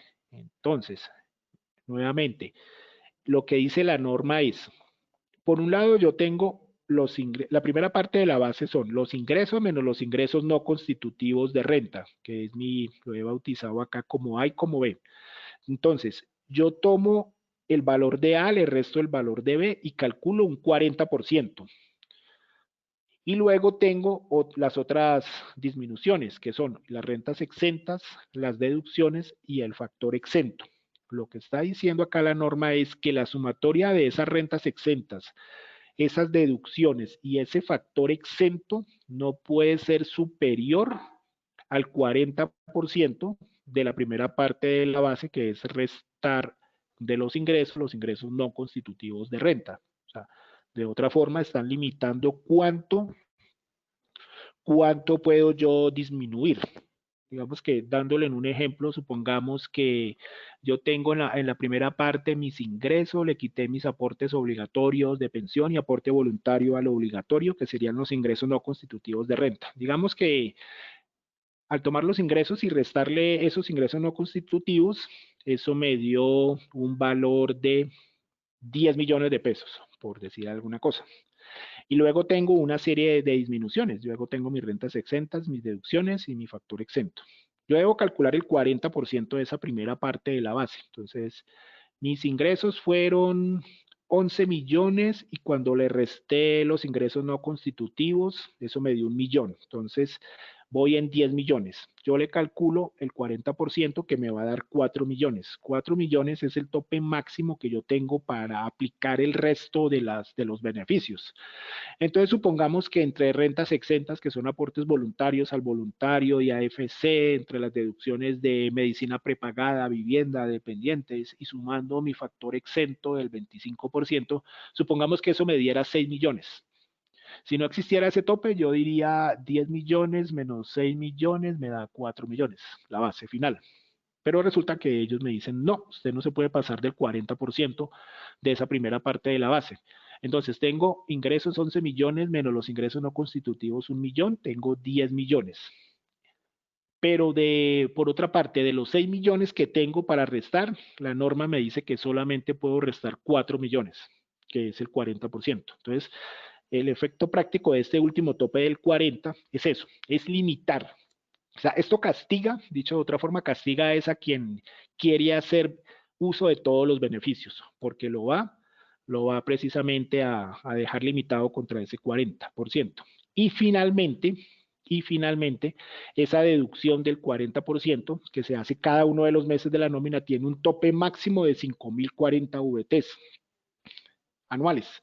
Eso quiere decir que cuando un empleado llegue a su tope de esos 5.040 ya no va a tener beneficio. Ojo, ahí en los ingresos que son más altos, eso se ve en que se salta el valor de la retención en la fuente, que a veces no sucede. ¿Por qué si se le venía descontando 1 millón de retención en X mes del año me saltó a 2 millones y medio? Eso puede pasar, porque dependiendo de las cifras que maneje el empleado, cuando él ya le hayan hecho durante el año beneficios en rentas exentas, deducciones y factor exento por el equivalente a 5.040 VTs, ya no va a tener más beneficio. A partir de ese momento, ya prácticamente su retención va a ser sobre la base de los ingresos menos los ingresos no constitutivos de salario. Esta es como la parte un poquitico más compleja de entender. Ahorita lo miramos con un ejercicio. Entonces podemos pasar, porque aquí ya terminamos con el cálculo de la base gravable final. Entonces, pues lo importante o el objetivo de esa charla es tener muy clara la parte conceptual de qué es cada ítem. Si yo tengo clarísimo qué es cada ítem, qué lo componen y cuáles son los topes, cuando ya me enfrente a un ejercicio de la vida real, pues ya va a ser más fácil entender el porqué de las cifras o como les acaba de decir, a veces las personas se alarman. ¿Y por qué me saltó del descuento de retención de 1 millón a 2 millones y medio? Cuando eso pasa, o cuando se da un salto así grande de un mes a otro, normalmente es porque ya el empleado superó uno de esos topes, o este tope de los 5.040, o superó el tope de los 3.800 sobre el aporte voluntario al voluntario, o superó el tope de los 2.500 anuales sobre el aporte voluntario de pensión al obligatorio. Normalmente eso es lo que sucede cuando se dan esos saltos en retención, que es normal, sobre todo pues en los empleados que tienen ingresos más altos y que hacen uso de todas las deducciones. Entonces pasemos a otra sesión de preguntas.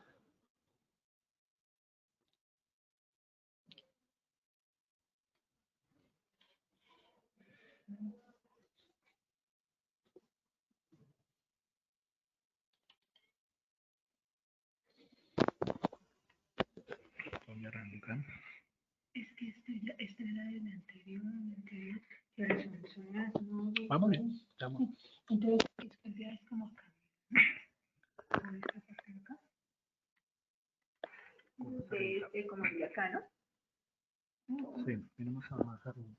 A ver si hay algo que no haya.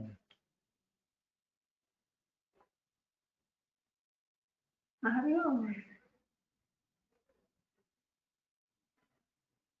Tenemos como por acá. Bueno, miremos entonces unas preguntas que nos hacen. Dicen, por ejemplo, si no alcanzamos a responder todas las preguntas, nos las pueden enviar. Ahorita Silvia nos da los mecanismos a donde nos pueden escribir, si no alcanzamos a responderlas todas o si de pronto les surgen a último momento otras dudas o más adelante cuando repasen les surgen nuevas dudas o de pronto requieren algún de los textos que hemos mencionado, como por ejemplo el concepto de la DIAN donde se documenta cómo calcular la base de esas 204 VTs para la retención por indemnización. Entonces nos los hacen llegar y nosotros se las vamos respondiendo. Entonces vamos a mirar acá otra serie de preguntas. Dice, por ejemplo, si un trabajador no renovó el certificado de dependientes y se vence el 15 de abril, ¿cómo se debería tomar este beneficio para dicho mes? Entonces ya no, como les decía ahora, si no lo renovó ya no tiene más beneficio. O sea, únicamente le voy a tomar el beneficio de los 15 días hasta el 15 de abril que él tuvo vigentes como tal. Entonces, si la nómina es quincenal, en la práctica, en la primera quincena me hizo el beneficio de la deducción por vivienda. En la segunda quincena y cuando se rearma la base del mes y no me renovó el beneficio, pues ya no va a tener beneficio. Entonces, cuando se rearme la base, me va a incrementar el valor de la retención. Y si la nómina fuera mensual, pues solamente me va a tener el beneficio de 15 días sobre ese certificado. Incluso, no, en la nómina mensual, como su corte es el 30 de abril, la aplicación va a decir, al 30 de abril no tenía certificado vigente porque estuvo hasta el 15 de abril del 2020 y no fue renovado, entonces no le va a tener ningún beneficio. Entonces lo que termina haciéndole cuando se rearme la base del mes es que no le va a tener en cuenta ni siquiera sus primeros 15 días, porque va a decir a abril no hubo beneficio. Por acá nos preguntan, ¿los certificados de las deducciones vienen con IVA? ¿Se tomaría el valor pagado antes o después de IVA? Se debe tomar el valor sin IVA. El valor sin IVA es el que se tiene en cuenta para las deducciones en nómina.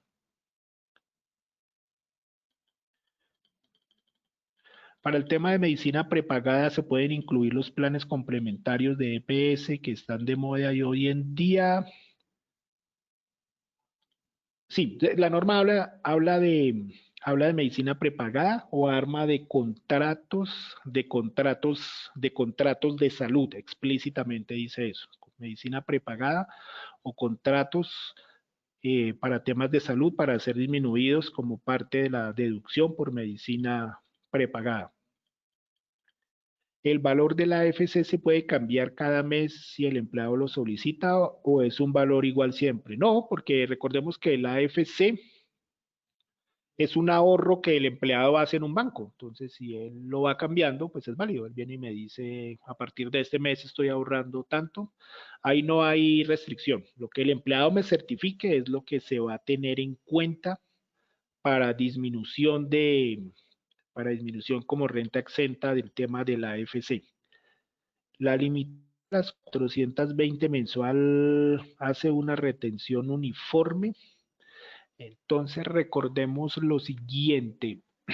Esto tiene que ver con el tope final de los 420 VTs que se pueden aplicar sobre las rentas exentas, las deducciones y el factor exento. Entonces la norma dice, puedo aplicar hasta un 40% limitado anualmente a 5.040.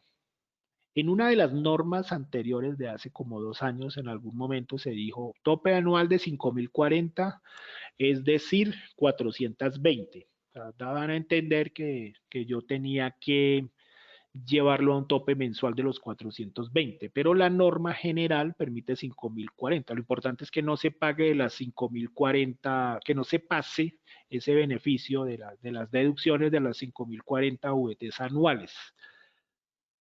Sin embargo, como está la doble interpretación de que si estrictamente lo tengo que limitar a 420, porque puede suceder que un empleado en un mes tuvo un beneficio de 500 VTs, al otro mes tuvo un beneficio de 200 VTs, entonces lleva 700, que finalmente está por debajo aún de las 5.040. Si yo lo evalúo con el carácter anualizado, yo le puedo aceptar que en un mes tenga 500 y que en el otro mes tenga 200 y que en el otro mes tenga 700. Lo importante es que no se pase de los 5.040.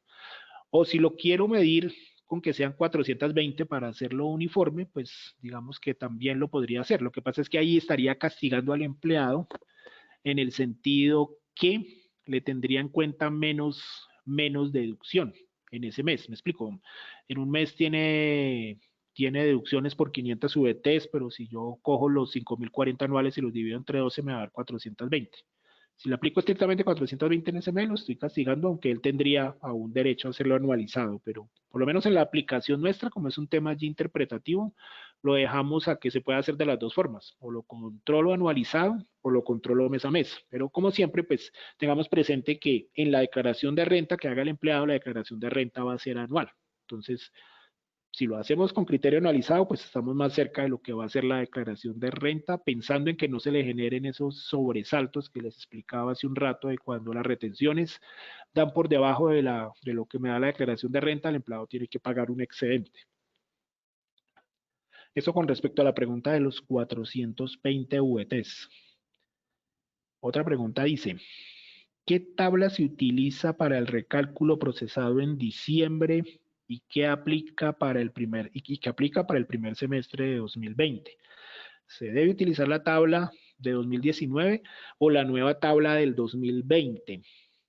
En el decreto único tributario que mencionábamos ahora, que es el decreto 1625, perdón, del año 2016, que es un compilado de normas, allí dicen que se debe utilizar la tabla que va a aplicar para el año o la tabla para el año en que se aplica la retención.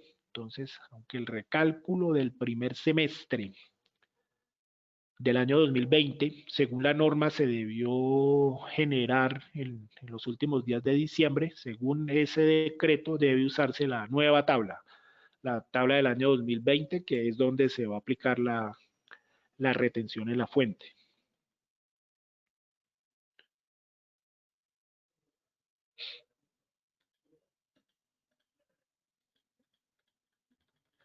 Un empleado me presenta soporte por intereses de vivienda, leasing habitacional, ¿son excluyentes? No, no, son válidos. Tanto interés de vivienda como leasing habitacional valen dentro del certificado de vivienda, como deducción por certificado de vivienda.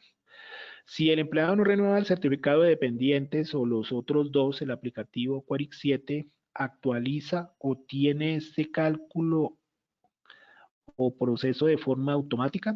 A ver, dice, si el empleado no renueva el certificado, o sea, como les decía ahora, si no renueva el certificado, a partir de ese momento ya no se le tiene en cuenta. ¿Qué pasa en el caso específico de los dependientes? Resulta que, claro, las condiciones pueden cambiar. Me explico, una de las condiciones para que haya deducción por dependientes es, por ejemplo, que los hijos menores de 23 años estén estudiando. Entonces el empleado viene y dice, sí, aquí traigo el certificado de mi hijo que tiene 22 años y está estudiando. Entonces en la aplicación se le va a marcar que él tiene derecho a dependientes y se le empieza a aplicar ese beneficio. Pero en algún momento el hijo va a superar los 23 años. El empleado está en la obligación de venir a la empresa y decir, bueno, ya yo no tengo derecho por mi hijo porque ya tiene más de 23 años. Entonces puede ser que tenga derecho porque cumpla otra condición, por ejemplo, porque la esposa tuvo ingresos inferiores a 260 VTs o porque tiene los padres. Pero si, por ejemplo, él no tuviese otros beneficiarios con derecho, tendría que decir, por favor, quíteme el beneficio porque yo ya no tengo derecho, pero pues ya es responsabilidad del empleado, él tiene que avisar a nómina, en ese caso ya no tengo derecho al beneficio por dependientes, entonces toca ir y desmarcarlo, allá la respectiva opción. Si el empleado no dice nada, pues lógicamente se va a quedar marcado en la aplicación como que está el beneficio y se lo va a seguir aplicando. En la norma dice pues que ahí la persona es responsable ante la DIAN. Si en ese ejemplo el empleado nunca dijo y se le siguió aplicando el beneficio por dependiente, si en algún momento la DIAN lo requiere, así sea 2 o 3 o 4 años más adelante y le dice que le sustente la deducción por dependiente y él no tiene forma de hacerlo porque, por ejemplo, el hijo ya tiene 26 años y él nunca informó, ahí esa persona queda responsable ante la DIAN y tendrá que asumir las respectivas multas y demás. Bueno, otra pregunta dice, el AFC lo puedo descontar solo una vez al mes cuando el empleado sabe que le voy a pagar algún dato en la nómina. Sí, el AFC se puede descontar o en cada quincena o en la segunda quincena. Digamos que se puede hacer en el momento en que se tenga el dato. Otra pregunta dice, El empleado gana 4 millones y quiere que le practique retención mensual, ya que ella tiene otros ingresos fuera del contrato. O sea, como veíamos ahora, el empleado puede solicitar que se le haga, de que se le haga una retención adicional. Eso es válido, ¿sí? Puede ser que por nómina no tenga mucho descuento en impuesto de renta, pero por afuera, en negocios particulares sí les tenga, entonces en medio de su equilibrio financiero, él puede decir, sí, mejor que me, por nómina de una vez, que me vayan descontando y con eso, cuando tenga que hacer la declaración de renta, donde no solamente le van a tener en cuenta, lógicamente, los ingresos laborales, sino el resto de actividades que él pueda desempeñar, lo que le descuenten de más acá por nómina le puede servir para apalancar el gasto general que va a tener que hacer en su declaración de renta. Entonces, la respuesta es sí, porque la norma dice que él puede solicitar que le hagan más descuento de retención del que tendría derecho según las condiciones estrictas de la norma. Tanto en ingresos no constitutivos como rentas exentas hablan de la pensión voluntaria como diferencio en dónde restó este valor aportado. No, es decir, tiene que tener claro, según la certificación que traiga el empleado, si es un aporte voluntario que él hizo directamente a su cuenta individual, donde tiene el aporte obligatorio de pensión. Aquí vale la pena resaltar que esto aplica para las personas que tienen su cuenta en los fondos privados, porque las que los tienen en el régimen de prima media no tienen posibilidad de hacer ese aporte voluntario de pensión. Entonces el empleado tiene que ser clarísimo el certificado que él traiga, si fue un aporte voluntario a la cuenta del obligatorio o si fue un aporte voluntario que él hace en algún otro plan que tienen precisamente estos fondos de privados. Normalmente en esos otros planes ofrecen otros rendimientos o demás. Entonces, la certificación que me entrega el empleado debe ser muy clara. Y lo que se hace es que pues en la aplicación se parametriza dependiendo de si es el voluntario o el obligatorio, se asocia en un grupo de conceptos y si es el voluntario al voluntario, se asocia en otro grupo, porque como vimos tienen tratamientos muy diferentes en cuanto a topes y en cuanto a cómo se restan de la base de la retención.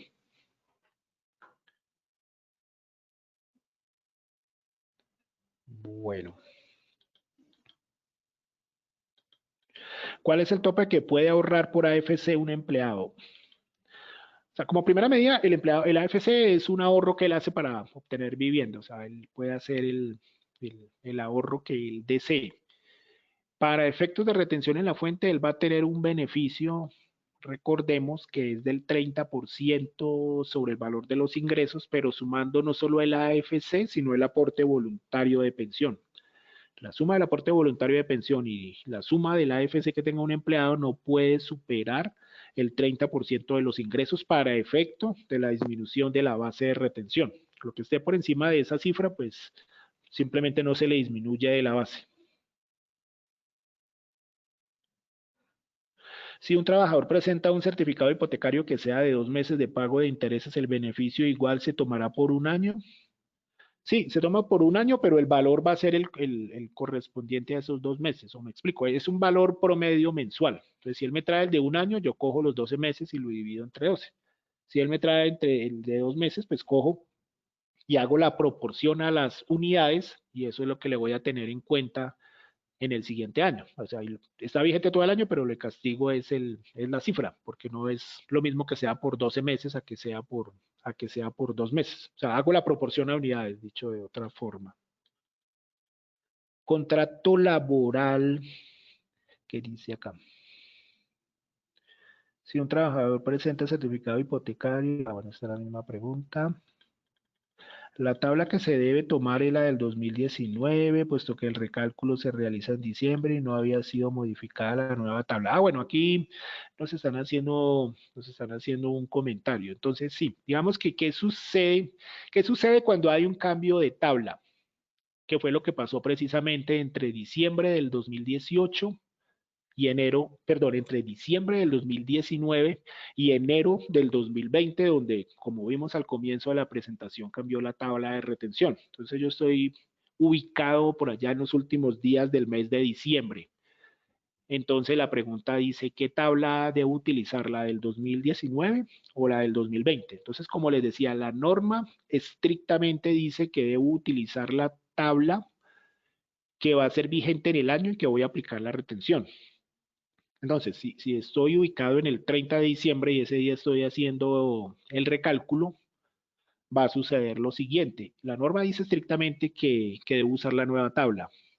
El 30 de diciembre, por ejemplo, ya había sido publicada la nueva tabla. Esta reforma o ley de crecimiento fue publicada el 27 de diciembre. Estrictamente hablando, el 30 de diciembre yo ya conocía la nueva tabla, entonces debía aplicar la nueva tabla. Pero ¿qué sucede si el recálculo yo lo estaba haciendo el 26 de diciembre? Entonces es válido que el 26 de diciembre yo no conocía la nueva tabla. Entonces hay empresas que efectivamente nos han dicho, yo la hice el recálculo con la tabla del año 2019 porque no había sido publicada la nueva tabla. Digamos que mientras no esté vigente, pues obviamente habría que hacerla con la tabla del año anterior. Y pues ya en el recálculo que se haga en mitad de año ya se va a hacer con la nueva tabla. Y recordemos finalmente pues que la declaración de renta es un anticipo, perdón, la retención de la fuente en la nómina es un anticipo de la declaración de renta. Entonces, si por X o Y motivo se le descontó de menos a un empleado, pues cuando él haga la declaración de renta, ahí va a terminar haciendo el ajuste hacia arriba sobre lo que en su momento no se le pudo descontar. Pero la norma de entrada dice que es con la nueva tabla.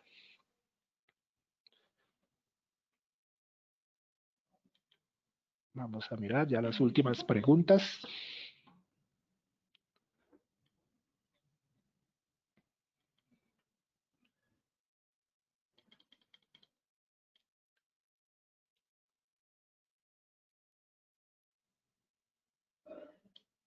¿El certificado de vivienda debe ser con fecha actual o ahora puedo recibir uno con fecha de 2019 por intereses del 2018? No, son del año anterior.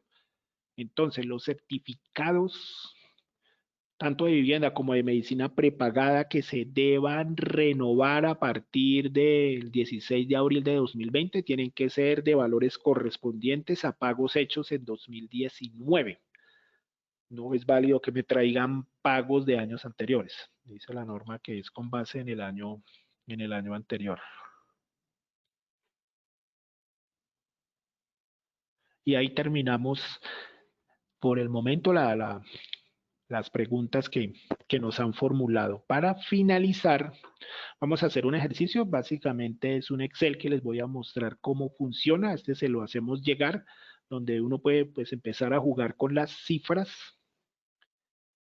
para tener en cuenta cómo se puede cambiar esa base gravable dependiendo de las características que yo tenga. Entonces, acá vamos a revisarlo de forma general. Este es un ejemplo, entonces la idea es que yo puedo empezar a jugar con los valores acá en este cuadro donde estoy ubicado. Acá básicamente yo le diría, bueno, vamos a decir que son 30 días en el mes, acá le puedo decir si el empleado es normal o es integral.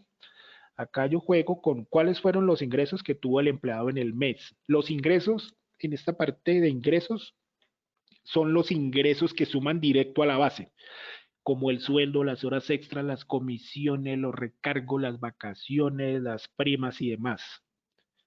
Y en este ejemplo hacemos un manejo especial para el tema de bonos de alimentación. Como vimos, los bonos de alimentación tienen un manejo especial dependiendo de los topes, donde puede ser que parte de los bonos quede grabado y parte quede exento, o puede ser que todos los bonos queden exentos o todos los bonos queden grabados. Entonces acá yo le digito mi tema de bonos de alimentación. En este ejercicio pues no tenemos la parte de viáticos ni de pagos indirectos.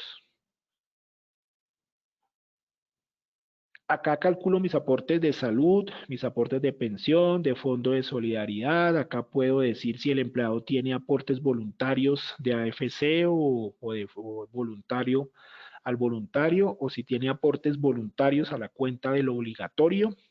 Si trajo un certificado por medicina prepagada, si trajo un certificado de vivienda, si tiene dependientes.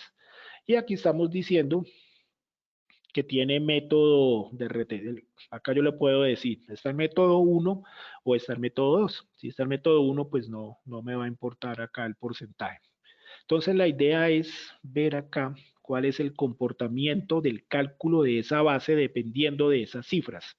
Entonces empecemos a mirar. Acá hemos discriminado en colores cada uno de los componentes de la base de las variables A, B, C, D, E que vimos anteriormente para que sea un poco más claro. Entonces, la primera parte, recordemos, pues es calcular los ingresos. ¿Cuáles fueron los ingresos en el mes que tuvo ese empleado? Entonces, estamos diciendo inicialmente que tuvo ingresos de 11 millones. Digamos que entre sueldo, vacaciones, horas extras, comisiones, tuvo 11 millones. Luego viene la parte de bonos por alimentos. Entonces, fijémonos en lo siguiente. Resulta que de entrada el empleado tuvo bonos por 2 millones.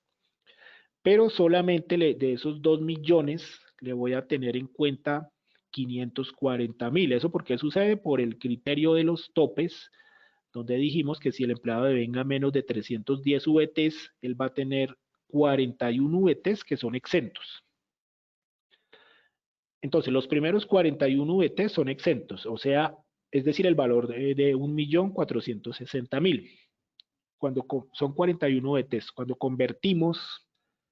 convertimos valores de VTs a pesos, según también una norma que hay, estos valores se deben redondear a 1.000. Entonces, si yo tomo 41 VTs y lo multiplico por los 35.607 que vale cada VT, me va a dar algo así como 1.500.000 algo, pero lo debo redondear a 1.000. Entonces me dice que es exento 1.460.000. Entonces, de los 2 millones me va a sumar a la base finalmente solamente 540.000, que es lo que vemos acá. Entonces, la primera parte dice que mis ingresos son 11.540.000. Ahora voy a empezar a hacer las restas, los valores por los que puedo disminuir esa base de retención. Entonces, la primera parte tiene que ver con los aportes obligatorios de salud. Entonces, lo que está acá en un color más claro son lo que se llama los ingresos no constitutivos de renta. Entonces, en aporte de salud, perdón, en aporte de pensión obligatoria y de fondo de solidaridad, tuve 550.000. En aporte de salud tuve 440.000. Dice que el empleado tiene un aporte de pensión voluntario al obligatorio y acá me dice que le está teniendo en cuenta 2.885.000. ¿Eso por qué? Porque se está controlando un tope. Si miro acá en mis datos iniciales, dice que el empleado tiene un aporte al fondo obligatorio, un aporte voluntario de pensión al fondo obligatorio de 4 millones, fue lo que él hizo. Pero recordemos que esto tiene un tope del 25% de los ingresos. Entonces, por esa causa, y aquí es donde ya se empieza a notar el efecto de los topes. Los topes hacen que el empleado no pueda simplemente disminuir esa base con todo lo que él tiene. Entonces, de entrada, de los 4 millones que él hizo de aporte voluntario al fondo obligatorio, solamente le voy a tener en cuenta 2.885.000. Entonces, mi primera parte de la base es tomar a los ingresos, restarle los ingresos no constitutivos de renta. Eso me da una primera base, que aquí estamos llamando base 1, de 7.665.000.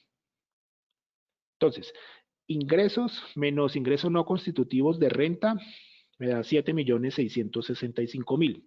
Y recordemos que luego vienen las otras deducciones que son mis rentas exentas de AFC, de FEBOL, mi certificado de vivienda, de medicina prepagada, de dependientes y finalmente el 25% exento.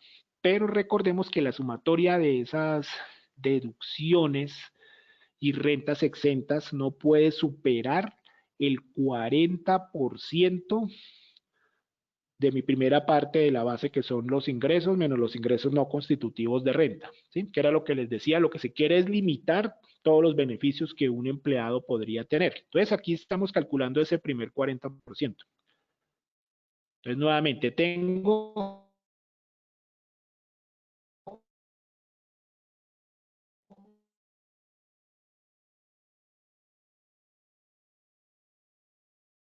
total de ingresos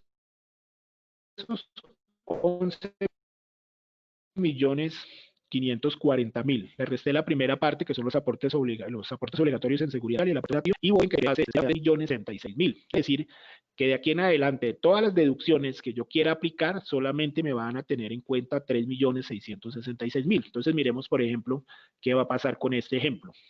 Entonces, aquí guardo momentáneamente este tope del 40%. Voy con la otra parte de las rentas exentas y deducciones. Entonces, aporte voluntario a la cuenta del obligatorio de AFC, 3.500.000. Digamos que sea una AFC. Lo mismo, esto tiene un tope del 30% del valor de los ingresos.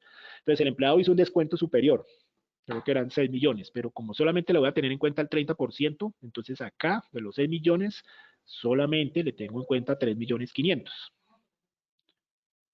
O mejor, de los 3.500.000 que hizo de aporte voluntario, solo le tengo en cuenta 3.462.000, porque aquí es donde estoy efectivamente controlando que este valor no me supere el 30% de los ingresos. Entonces, aquí ya perdí un poquito. De los 3.500 solo me van a tener en cuenta 3.462.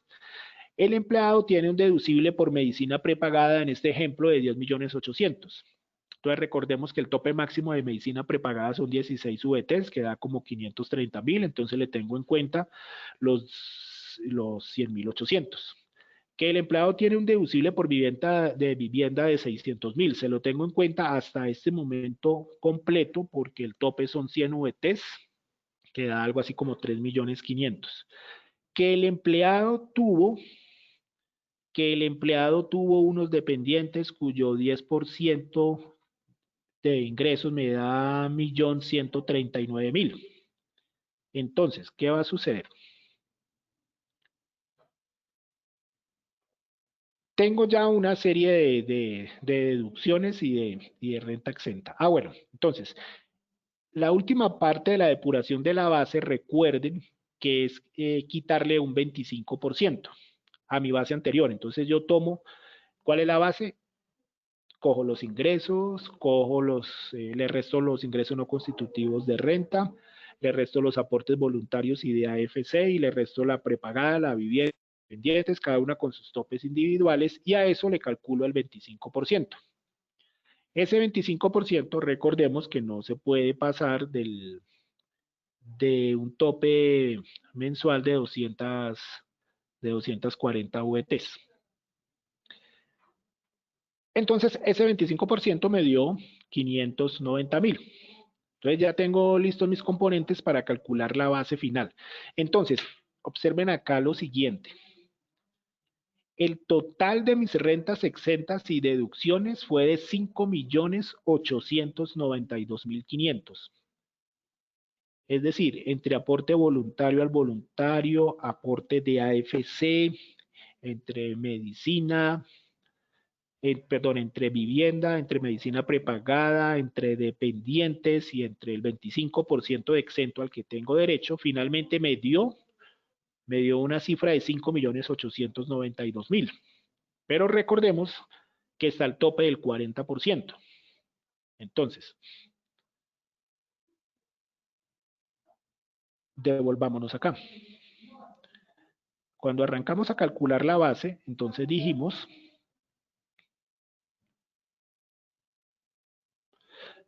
lo siguiente, que yo iba en ingresos menos ingresos no constitutivos de renta, pero que el tope del 40% de esa primera parte de la base son 3.066.000. O sea, solo tengo derecho a que se me reste 3.066.000, que acá lo vuelvo a tener. Entonces, mi sumatoria del total de las rentas exentas y las deducciones fueron 5.892.000.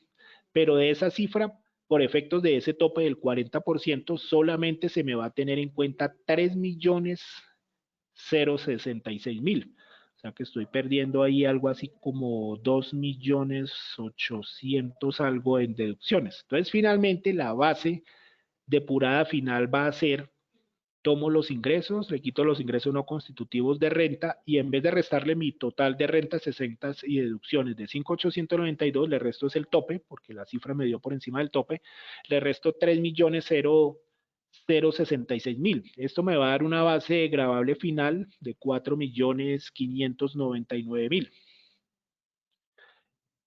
esa base la paso, la convierto a valores en VTs, dividiéndolo entre el valor del VT que es 35.607, y como en el ejemplo estoy diciendo que es un método 1, me voy a la tabla de retención y pues eso me va a dar un valor de retención de 231.000. Y así termina el ejercicio. Si fuera método 2, pues le aplicaría el porcentaje. Pero aquí lo que es más importante y quiero resaltar es el efecto que tiene ese tope del 40%. Nuevamente, observen que de 5.892.600 a los que yo tendría derecho, solamente me terminan aplicando el 40%. Entonces, como les decía también ahora, en la medida que yo quiera hacer uso de todos los beneficios, va a ser más castigado, porque seguramente se va a pasar por encima del tope del 40%. Cuando el empleado solo tiene alguno de los beneficios, o que solo tiene medicina prepagada, o que solo tiene deducción por vivienda más el 25, o que solo tiene un aporte voluntario que no es muy alto, pero no tiene el resto de las deducciones, no se ve tan castigado porque el total de esas deducciones no va a superar ese tope del 40%. Entonces, en este Excel uno puede empezar a jugar, pues uno podría empezar a cambiar las cifras. ¿Qué pasa si le suman los ingresos, si le hago más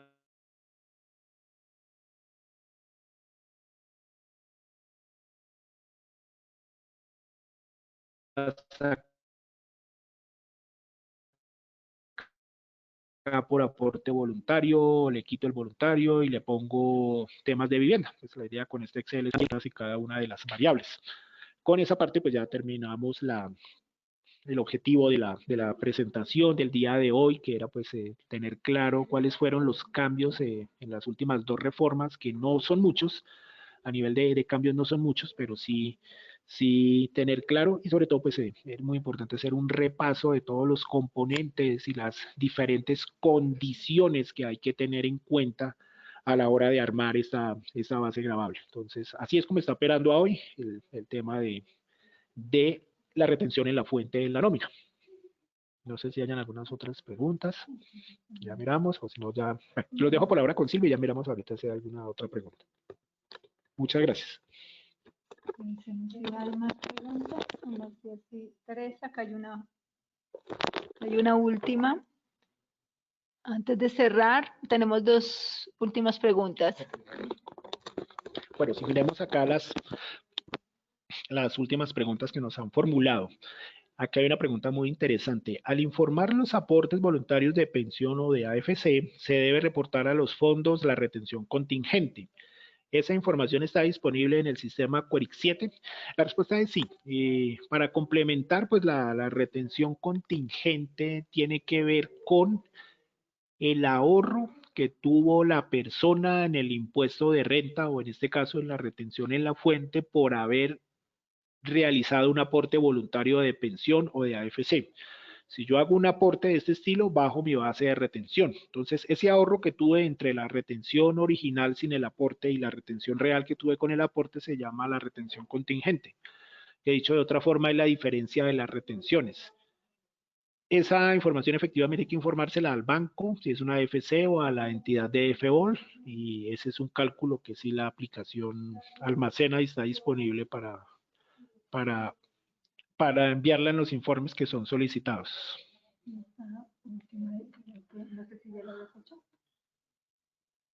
Bueno, por acá nos hacen ya es una pregunta como muy puntual. Por ejemplo, nos dicen, muchas veces el sistema a una persona que gana 7 millones le hace retención de 230.000.